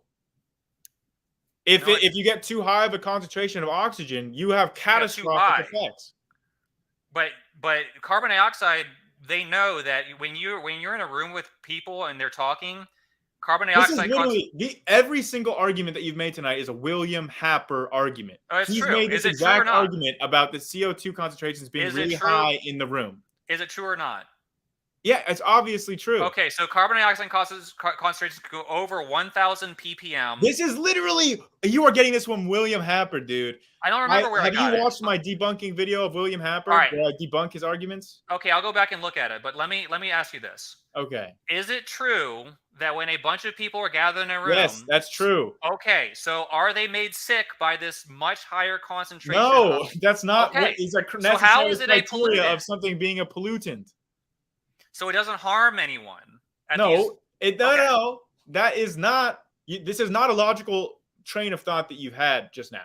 You think that because it's in a high concentration in a room, that therefore, if it doesn't cause any harm if you're just in a room that has a CO2 concentration of 1,000 ppm or something, that you think that therefore that means that you could have higher concentrations in the Earth's atmosphere globally without negative repercussions. That is not logically coherent to think. That is a very silly thought process. Okay, it's the use of language. When people think of pollutants, they think of things that harm or cause sickness or ailment to either humans or the wildlife. Carbon dioxide, as far as we know, can be much higher concentrations than it is now, and it actually stimulates plant growth. So maybe there is a point where it starts to harm, but I don't even think we found where that is. I think it's over like 3,000. You don't know that, right? Like, you haven't read any scientific I would have to assess if someone showed me, maybe they have figured it. I assume okay, right. But have you ever tried to read any scientific studies trying to assess that? I know what I have seen in science is that they know that concentrations can go over many times what the current atmospheric level is, and it doesn't harm anything. Plants. And you remember where I said that there's a huge if that goes along with that statement, right? You remember? Well, I'm saying harm in an immediate sense, like causes literal like breakdown of your bodily processes. Doesn't do that. It's not. It actually.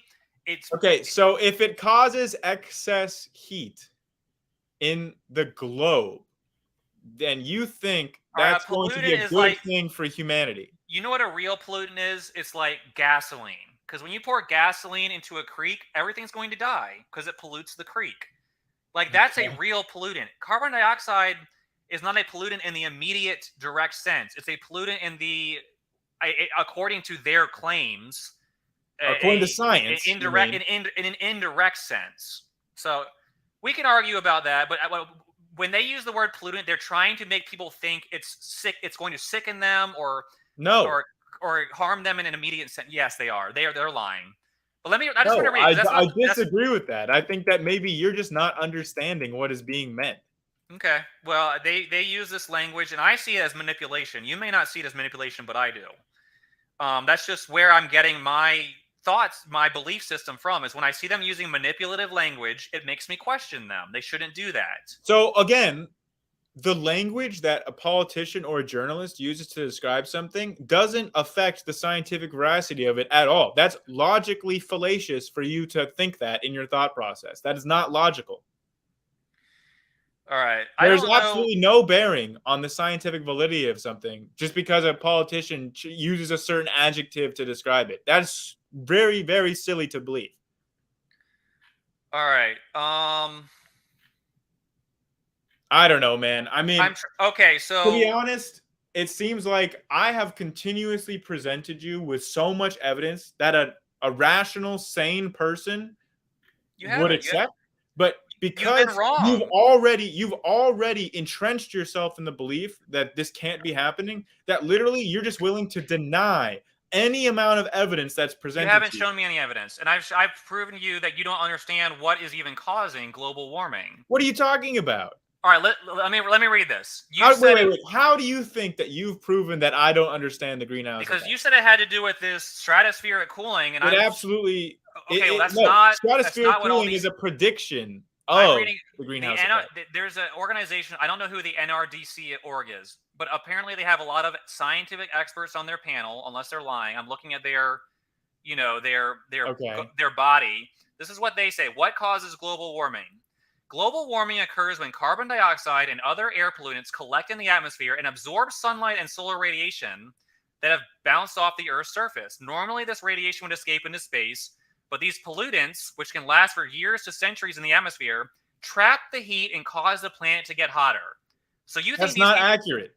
So you think they're wrong? Yes. Oh, wow. That is wrong. It doesn't trap the heat. It makes it so that the heat radiates at a higher elevation than it would otherwise.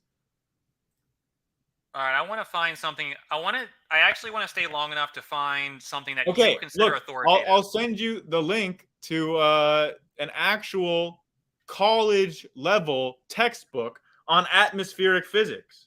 And you can go and read it yourself, and you can see what I'm talking about.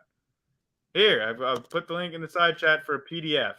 It's literally All right, I'll the read it. textbook that if you went to a graduate level course on climate, on planetary climate, this is the textbook that you would be using.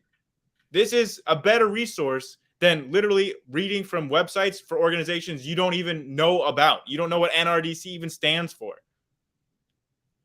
But because you think it helps you and agrees with you, you're willing to believe it. Okay, so chapters 3 and 4 I'm in this reading. textbook. All right, are you going to disagree with NASA? Because I'm on the NASA website. Okay.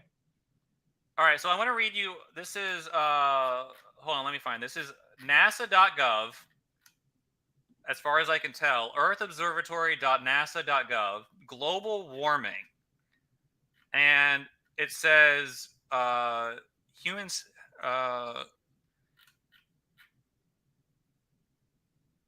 So real quick question, are you going to disagree with NASA? let me read this to you and see if it corresponds more to what you think or what I think. Okay. Earth's temperature begins with the sun. Roughly 30% of incoming sunlight is reflected back into space by bright surfaces like clouds and ice. Okay. Of the remaining 70%, most is absorbed by land and ocean, and the rest Yep. is absorbed by the atmosphere. Yep. The absorbed solar energy heats our planet. As the Yep. rocks, the air, and the seas warm, they radiate heat energy. Mm-hmm. From the surface, this energy travels in the atmosphere, while much of it is absorbed Yes. by water vapor and long-lived Yes. greenhouse gases such as carbon dioxide and methane. 100% true.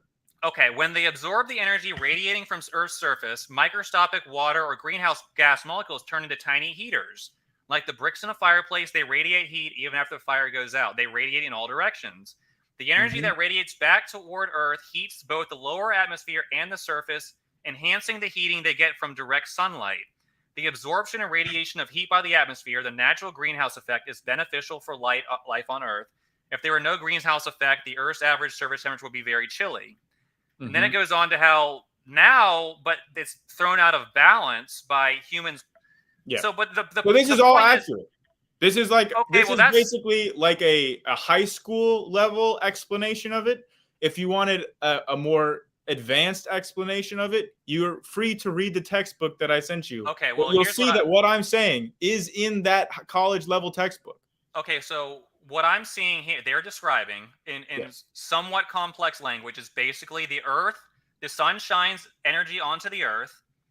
It gets it hits the Earth and reflects back. The greenhouse gases capture some of the energy and reflect it. Basically, they heat up and reflect it back to the Earth, and they trap it in the Earth's atmosphere. So that's a misunderstanding. Yeah, that's a misunderstanding. Well, that's what NASA just said. No. That's what I agreed with what NASA said. I disagreed with what you said because what you said is not the same as what NASA said. How is what I said different? Because you think it's like literally like the atmosphere works like some sort of glass ceiling where it just reflects it back down. Like it's like the sunlight comes in, reflects off the Earth, then reflects off the greenhouse gases, then hits back down. That is absolutely not accurate. No, I said the greenhouse gases, they absorb it. They absorb the heat energy and they keep it in the Earth's atmosphere. Well, yeah, but eventually, like all of the energy that the Earth receives from the sun, 100% of that is radiated back out into space. The only difference when you have a higher concentration of CO2, the difference is the altitude at which that happens goes up. That's the difference. And that is supported by decades worth, all the way back from the 40s, where the military proved this to be the case. Back in the 40s, that was before they thought there was a global ice age coming. The scientists were, this is where they literally never thought that, dude. They never thought that. Yes, they did. I have archived news reports. Oh my God, the Michigan Daily posted an article in 1962 about that. That must have been the consensus. So you think Newsweek was lying when they were quoting all these national NOAA scientists? Here's what I think. I think that they were trying to have a sensational article where they interviewed a bunch of marginal scientists that don't represent the consensus to try to get an interesting article published. So do you think Dr. James McQuigg of NOAA's Center for Climatic and Environmental Assessment is a marginal figure or voice? I don't think that he represents the consensus if he thought that there was going to be global cooling. So this is what Newsweek was saying. Climatologists are pessimistic that political leaders will take any positive action to compensate for the climatic change. They concede that some of the more spectacular solutions proposed, such as melting the Arctic ice cap by covering with black soot, might create. So they are Wow, so talking it sounds about. like it actually doesn't agree with anything that you just said, actually. Based on what you just read, that doesn't sound like you've been characterizing it accurately.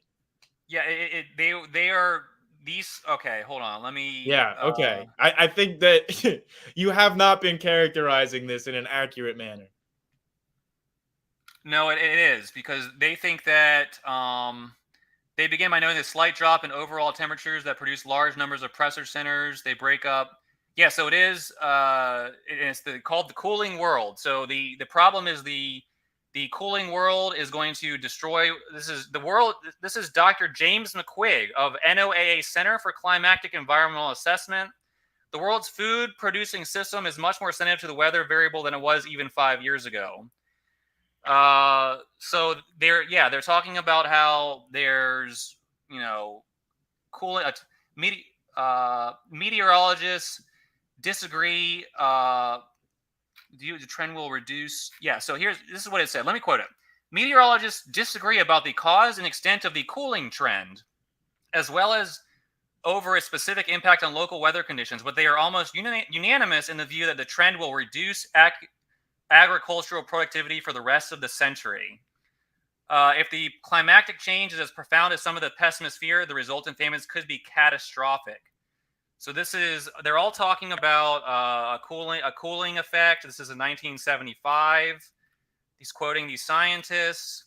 I have this is just one that I have. I could go to others, but it's probably. Well, here you go. The 1970 study of critical environmental problems reported the possibility of warming from increased carbon dioxide and had no concerns about cooling.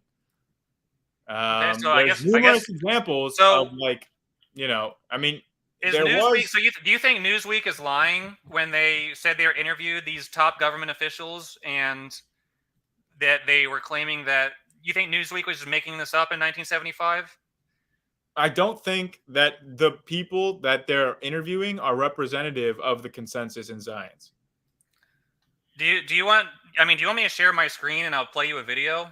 Or Not particularly. I mean, well, yeah, because the video I have an actual news broadcast talking about a climactic ice age, and how all the world scientists are predicting an annihilation, extinction. okay, fine. If you want to play your video, you go ahead and share the screen then. Fine. All right, let's see if I can. I mean, you can tell me if what you think about it. You might.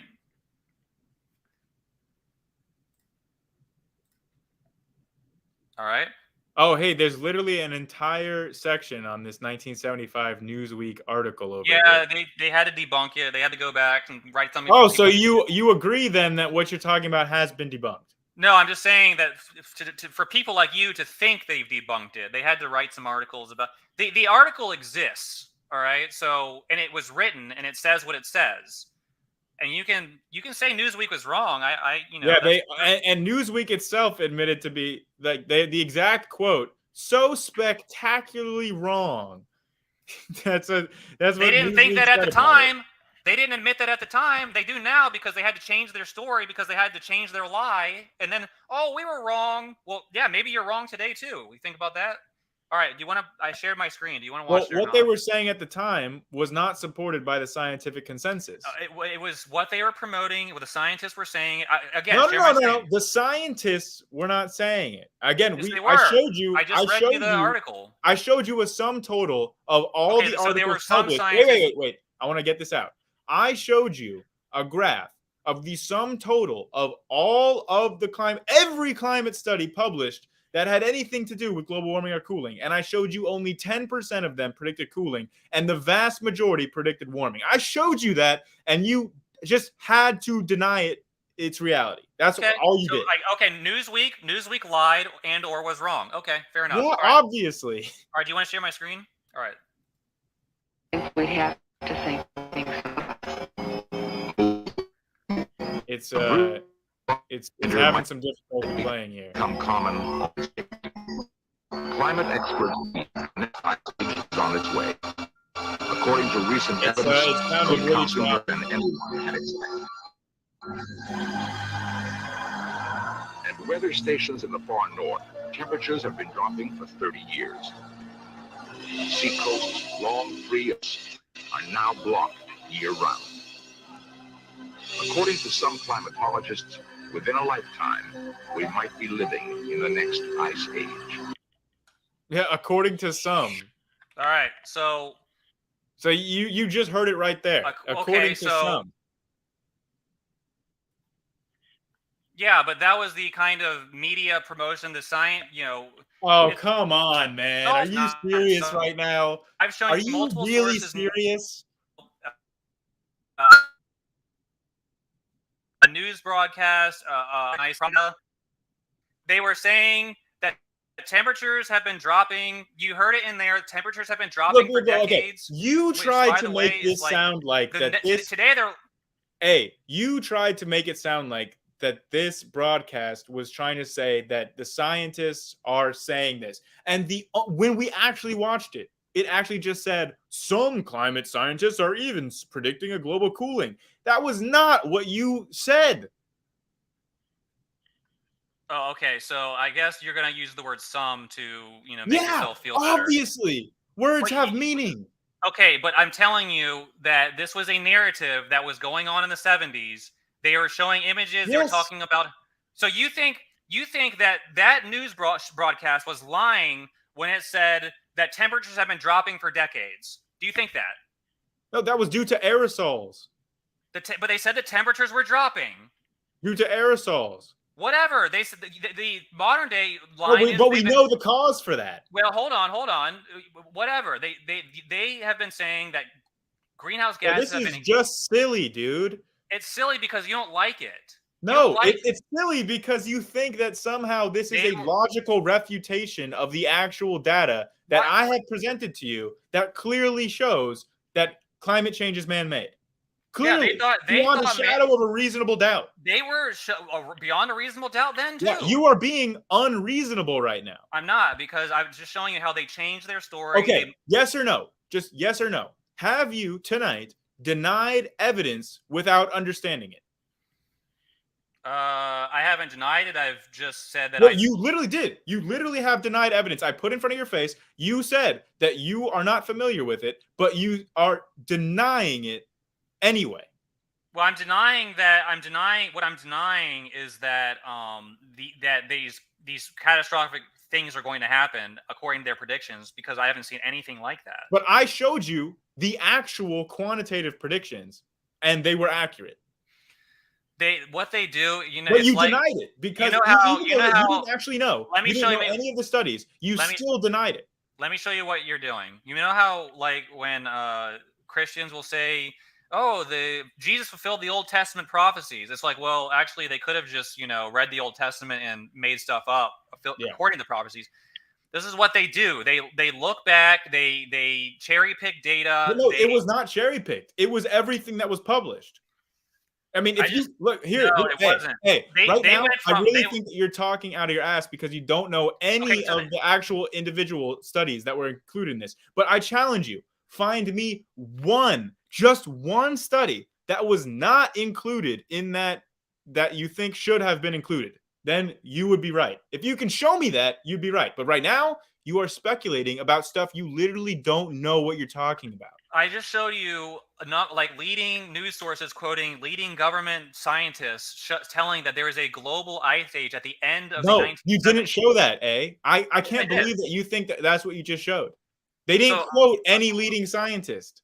All right, so do you believe that Dr. James McQuigg of the NOAA Center for Climatic Environmental Assessment is a marginal figure? Here, why don't you show me what he's been saying, huh? This James McQuigg. I don't know who this is, but I know the NOAA. So why don't you show me what the quote actually says from him?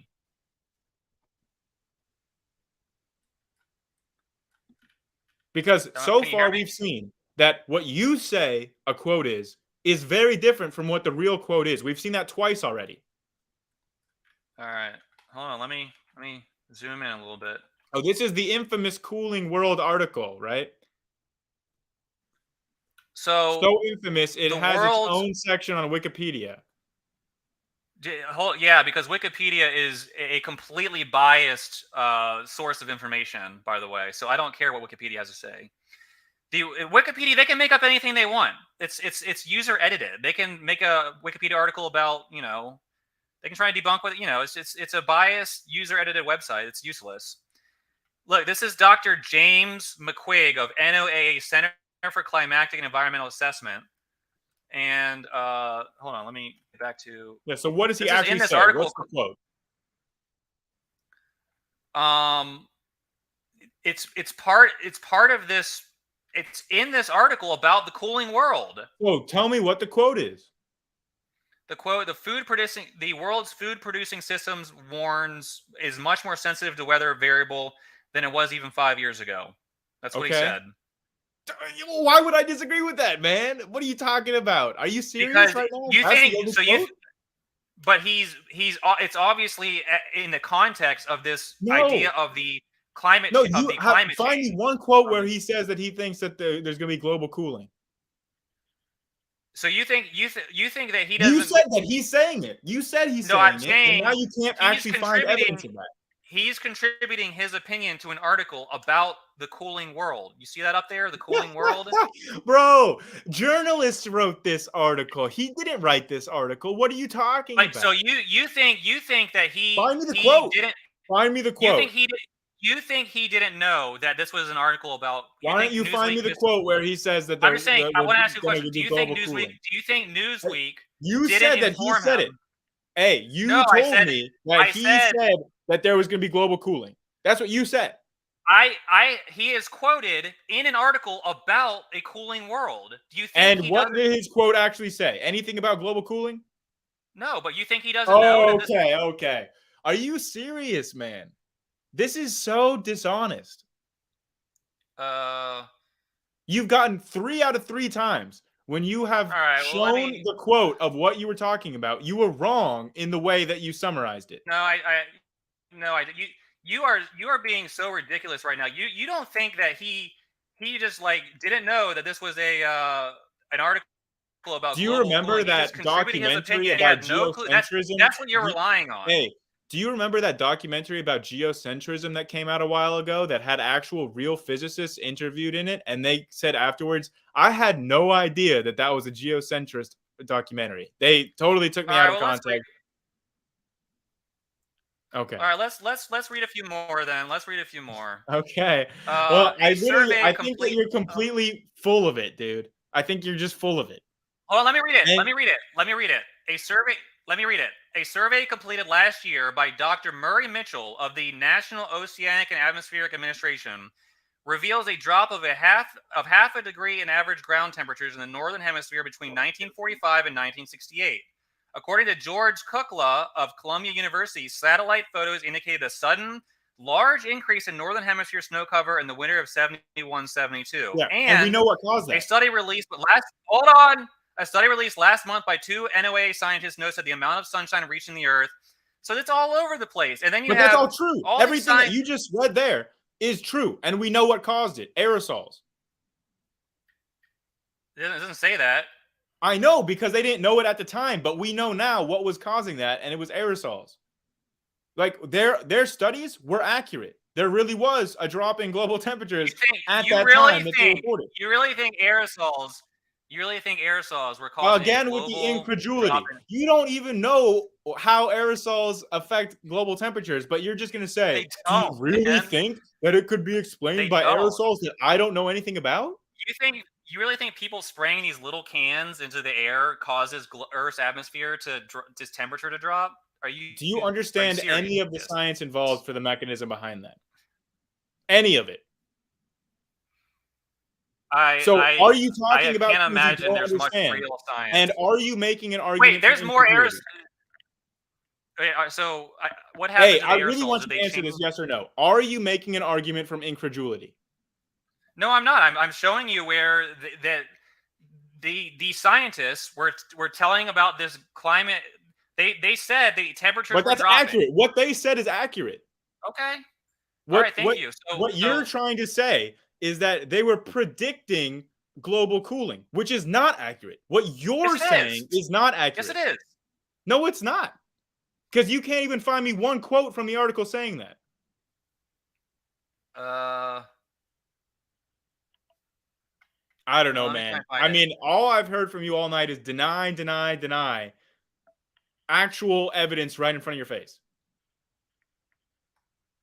And then when you try to support your own claims, they've fallen apart every time. All right, well, let's go back to the article, because I guess I have to debunk you over and over again. You haven't debunked me once. Trend. To scientists, these seemingly disparate incidents represent the advanced signs of fundamental changes in the world's weather. The central fact that after 3/4 of a century of extraordinarily mild conditions, the Earth's climate seems to be cooling down. Meteorologists disagree about the cause and extent of the cooling trend, as well as over a specific impact on local weather conditions, but they are almost unanimous in the view that the trend will do what? Let's find out. What do you think is going to happen?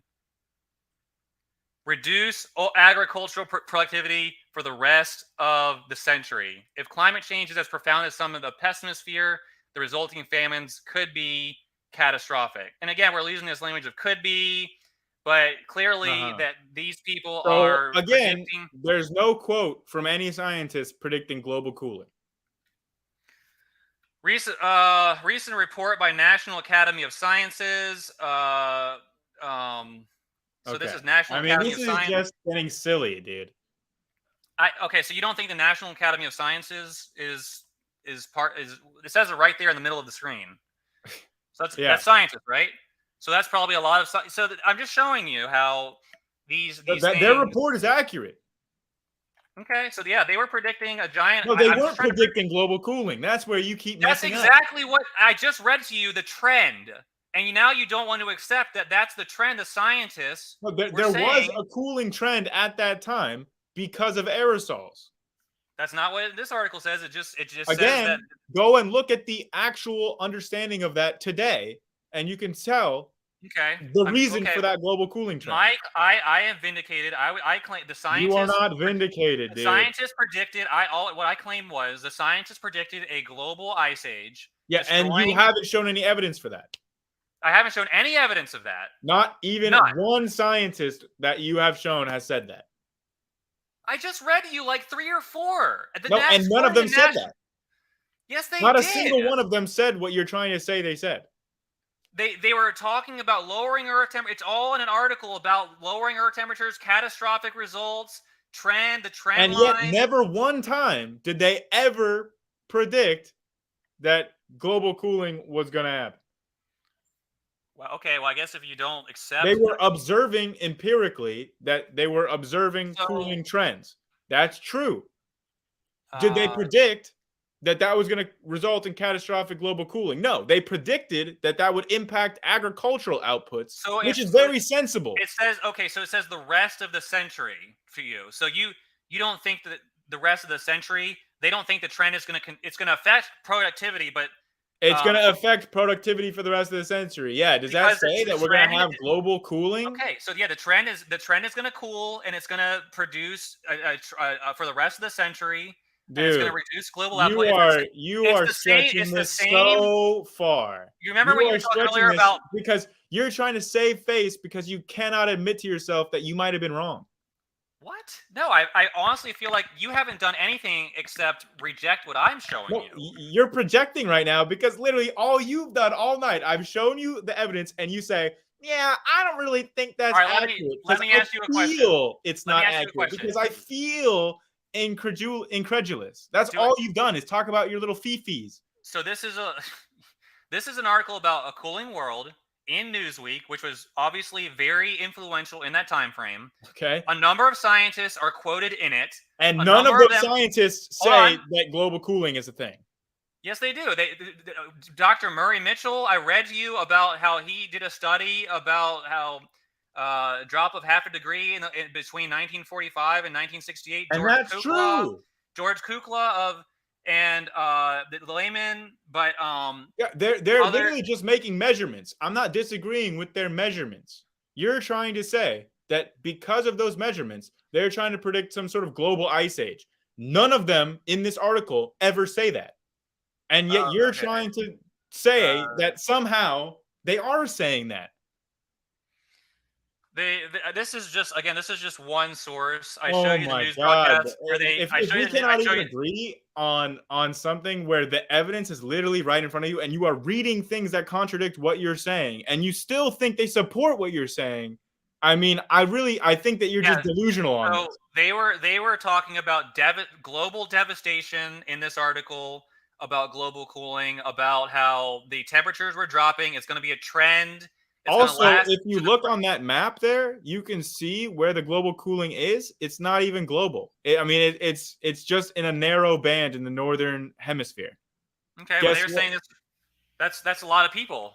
That's a lot of people. And Yeah, it's also, that doesn't mean it's a global trend though either. I mean, it's just because it's international doesn't mean that it's the whole world's climate.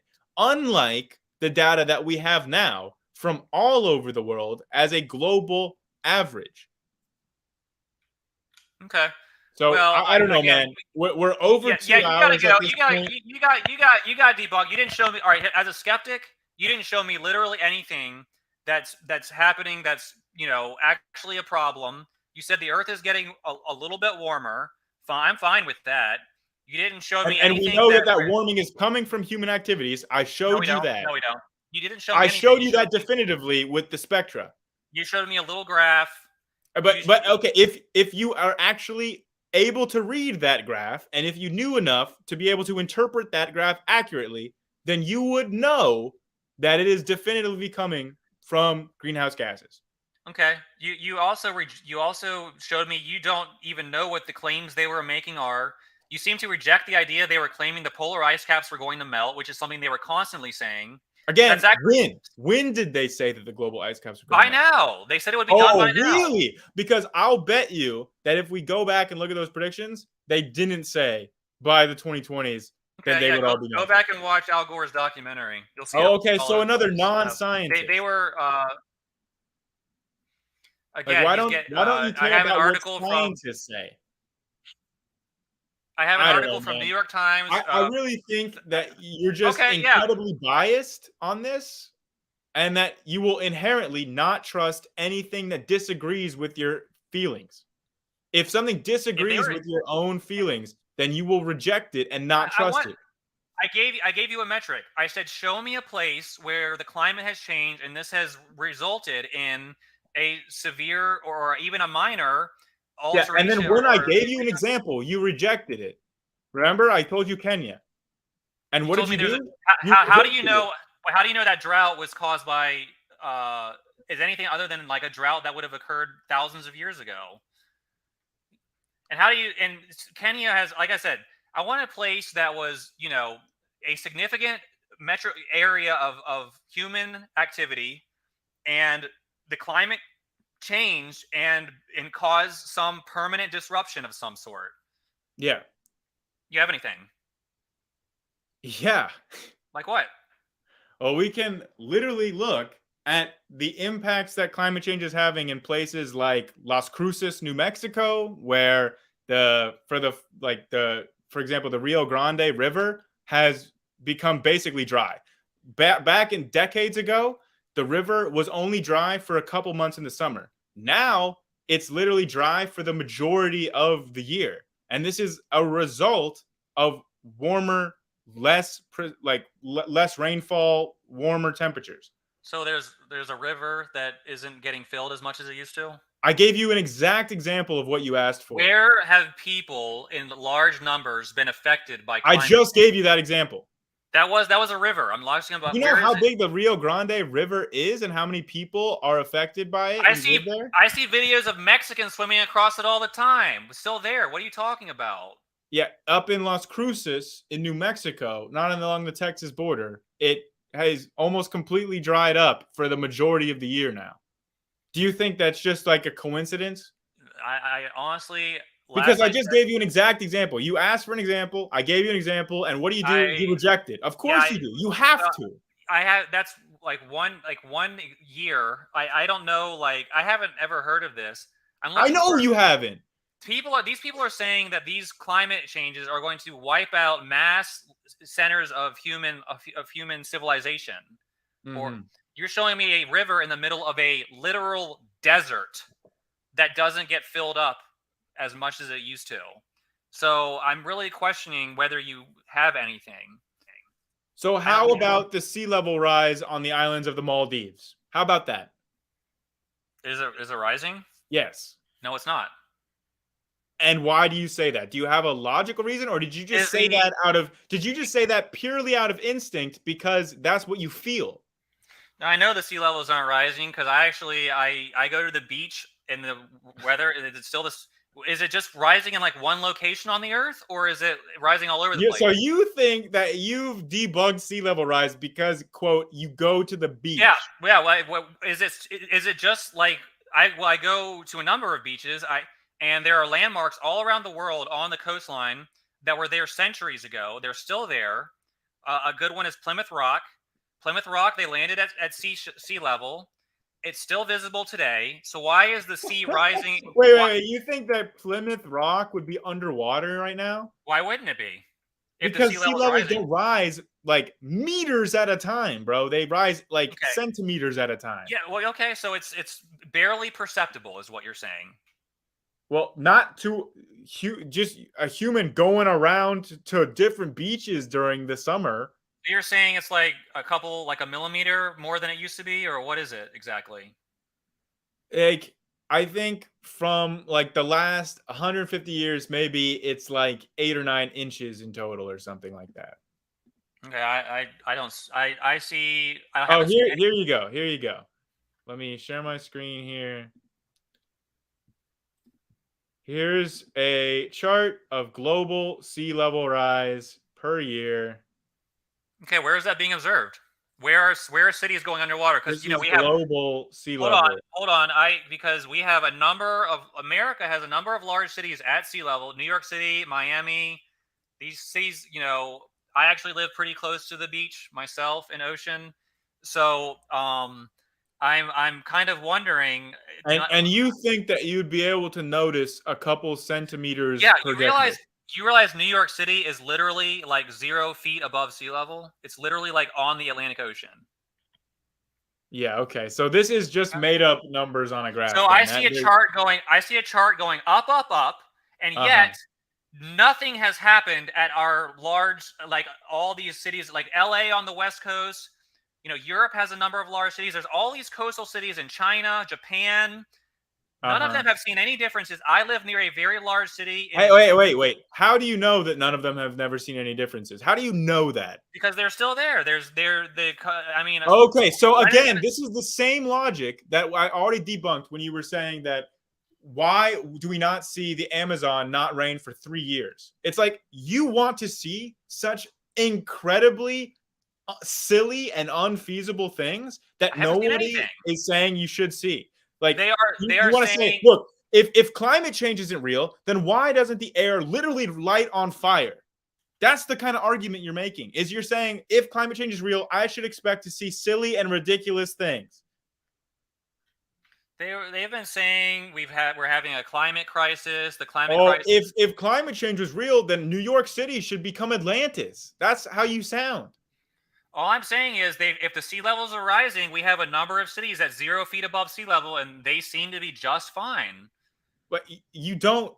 You have no measurements to support. Show me one large city that's experiencing problems, chronic problems due to sea level rise in the world. Oceanside, California. I used to live there, right on the beach. So that Oceanside, California is underwater now, or what? Again, this is the stupidest logic I've ever heard in my fucking life, dude. Just because you think that, okay, I'm saying literally, listen to my words, a couple centimeters per decade. And you're saying, oh, well, why aren't these cities completely underwater now? Do you understand why that's stupid to say? Yeah, because you're showing me a picture of a graph, and I'm actually looking at real world scenarios where it doesn't seem like okay, look. I'm showing you measurements. You're not showing me measurements. Where are the measurements causing problems? 8 inches is quite a lot. And if the ocean level rose, did I not just show you the problems? I went through examples, and you denied them. You deny the measurements. You deny the data. You deny the examples. You just deny reality. Let me explain to you science. When Magellan, I don't think you are capable of explaining to me science. Yes, when Magellan sailed around the world, Yeah. He actually marked these tide levels at various places around the world, and scientists have gone there and verified the tide levels have not perceptibly changed at those locations in hundreds of years. Where are you getting that information from? I don't remember where I saw it, but you can verify. What's it your yourself. source for that? Where do you think you might have seen it? Prove me wrong. Prove me that the Magellan sea marks are no longer visible. They've changed. Well, this is the first I'm hearing of it, so that's why I'm asking what your source is. I don't remember what the source is. I just remember hearing about it. Okay. So, I mean, I don't know what I'm supposed to debunk. This is just something you heard. The sea levels are basically this. Again, Plymouth. Let's take Plymouth Rock as an example. Plymouth Rock is basically. How tall is Plymouth Rock? Plymouth Rock is a tiny little rock. It's like literally the size of like a car. They land when they landed at Plymouth Rock like 400 years ago. It was right at sea level. That's where they landed. You can still see Plymouth Rock today. It's still completely visible. I think it might get covered up in the high tide, but it's still there. You can still visit it. You can still see it. So is it ridiculous to think that maybe they landed during high tide? The point is, it's been 400 years, and Plymouth Rock is just still there. It's nothing's changed in 400 years. Like nothing. There's no catastrophic ice melting, polar ice cap, destruction of civilization. Everything's going on as normal, and I'm observing this. And this is a real world thing. It's not a little picture of a graph, and I don't see anything wrong. And okay, wait. So the real world measurements—that's just a picture of a graph to you. Those are not real world observations. Those are pictures. Those are literally real world observations. Okay, I'm looking at literally where is the ocean level right now, and it doesn't seem to be causing any problems anywhere. You've never heard of like Miami? Miami seems fine. I'm sure their beaches are doing quite well right now. You don't think that the sea level is affecting Miami at all? You don't think that they're actually talking about adding infrastructure off the coast of Miami to try to mitigate the sea level rise that is occurring there? Like that's actually something that they're spending money on. Seems like they should. If it's currently a problem, they should. It is currently a problem. Well, it's not because they could. Well, what they'll say is, 50 years from now, it's going to be a problem. So let's build it now. Well, right now, there's not a problem. That's the point. I guarantee you, if you go down to Miami, right? If someone goes down to Miami right now, there's going to be I've been to Miami. Okay, well, I'm saying, I guarantee you, like tomorrow during the day, there's going to be a lot of people on the beaches of Miami playing around, frolicking. This is so stupid. This is so beyond. No, this is actual common sense. This is what you don't get. You want to show me pictures of lines in a book, and I'm telling you that if you actually go to the beach and look at the water, it's not causing a problem on this. You understand that modern beaches like import sand and add sand to the beaches to prevent them from eroding away? Do you know that happens very commonly in modern beaches? That's not caused by sea level rise. Yeah, but I'm just telling you that they are continuously adding material to the beaches to ensure that the beaches exist. That happens. That's true, but that's because of erosion. Erosion. Okay, but again, let's just imagine, if they were doing that, would that be mitigating the ability to have beaches? I mean, if they're continuously adding more and more sand to ensure that the beaches still exist, is it really a wonder that the beaches still exist? Do you have a city on Earth that's being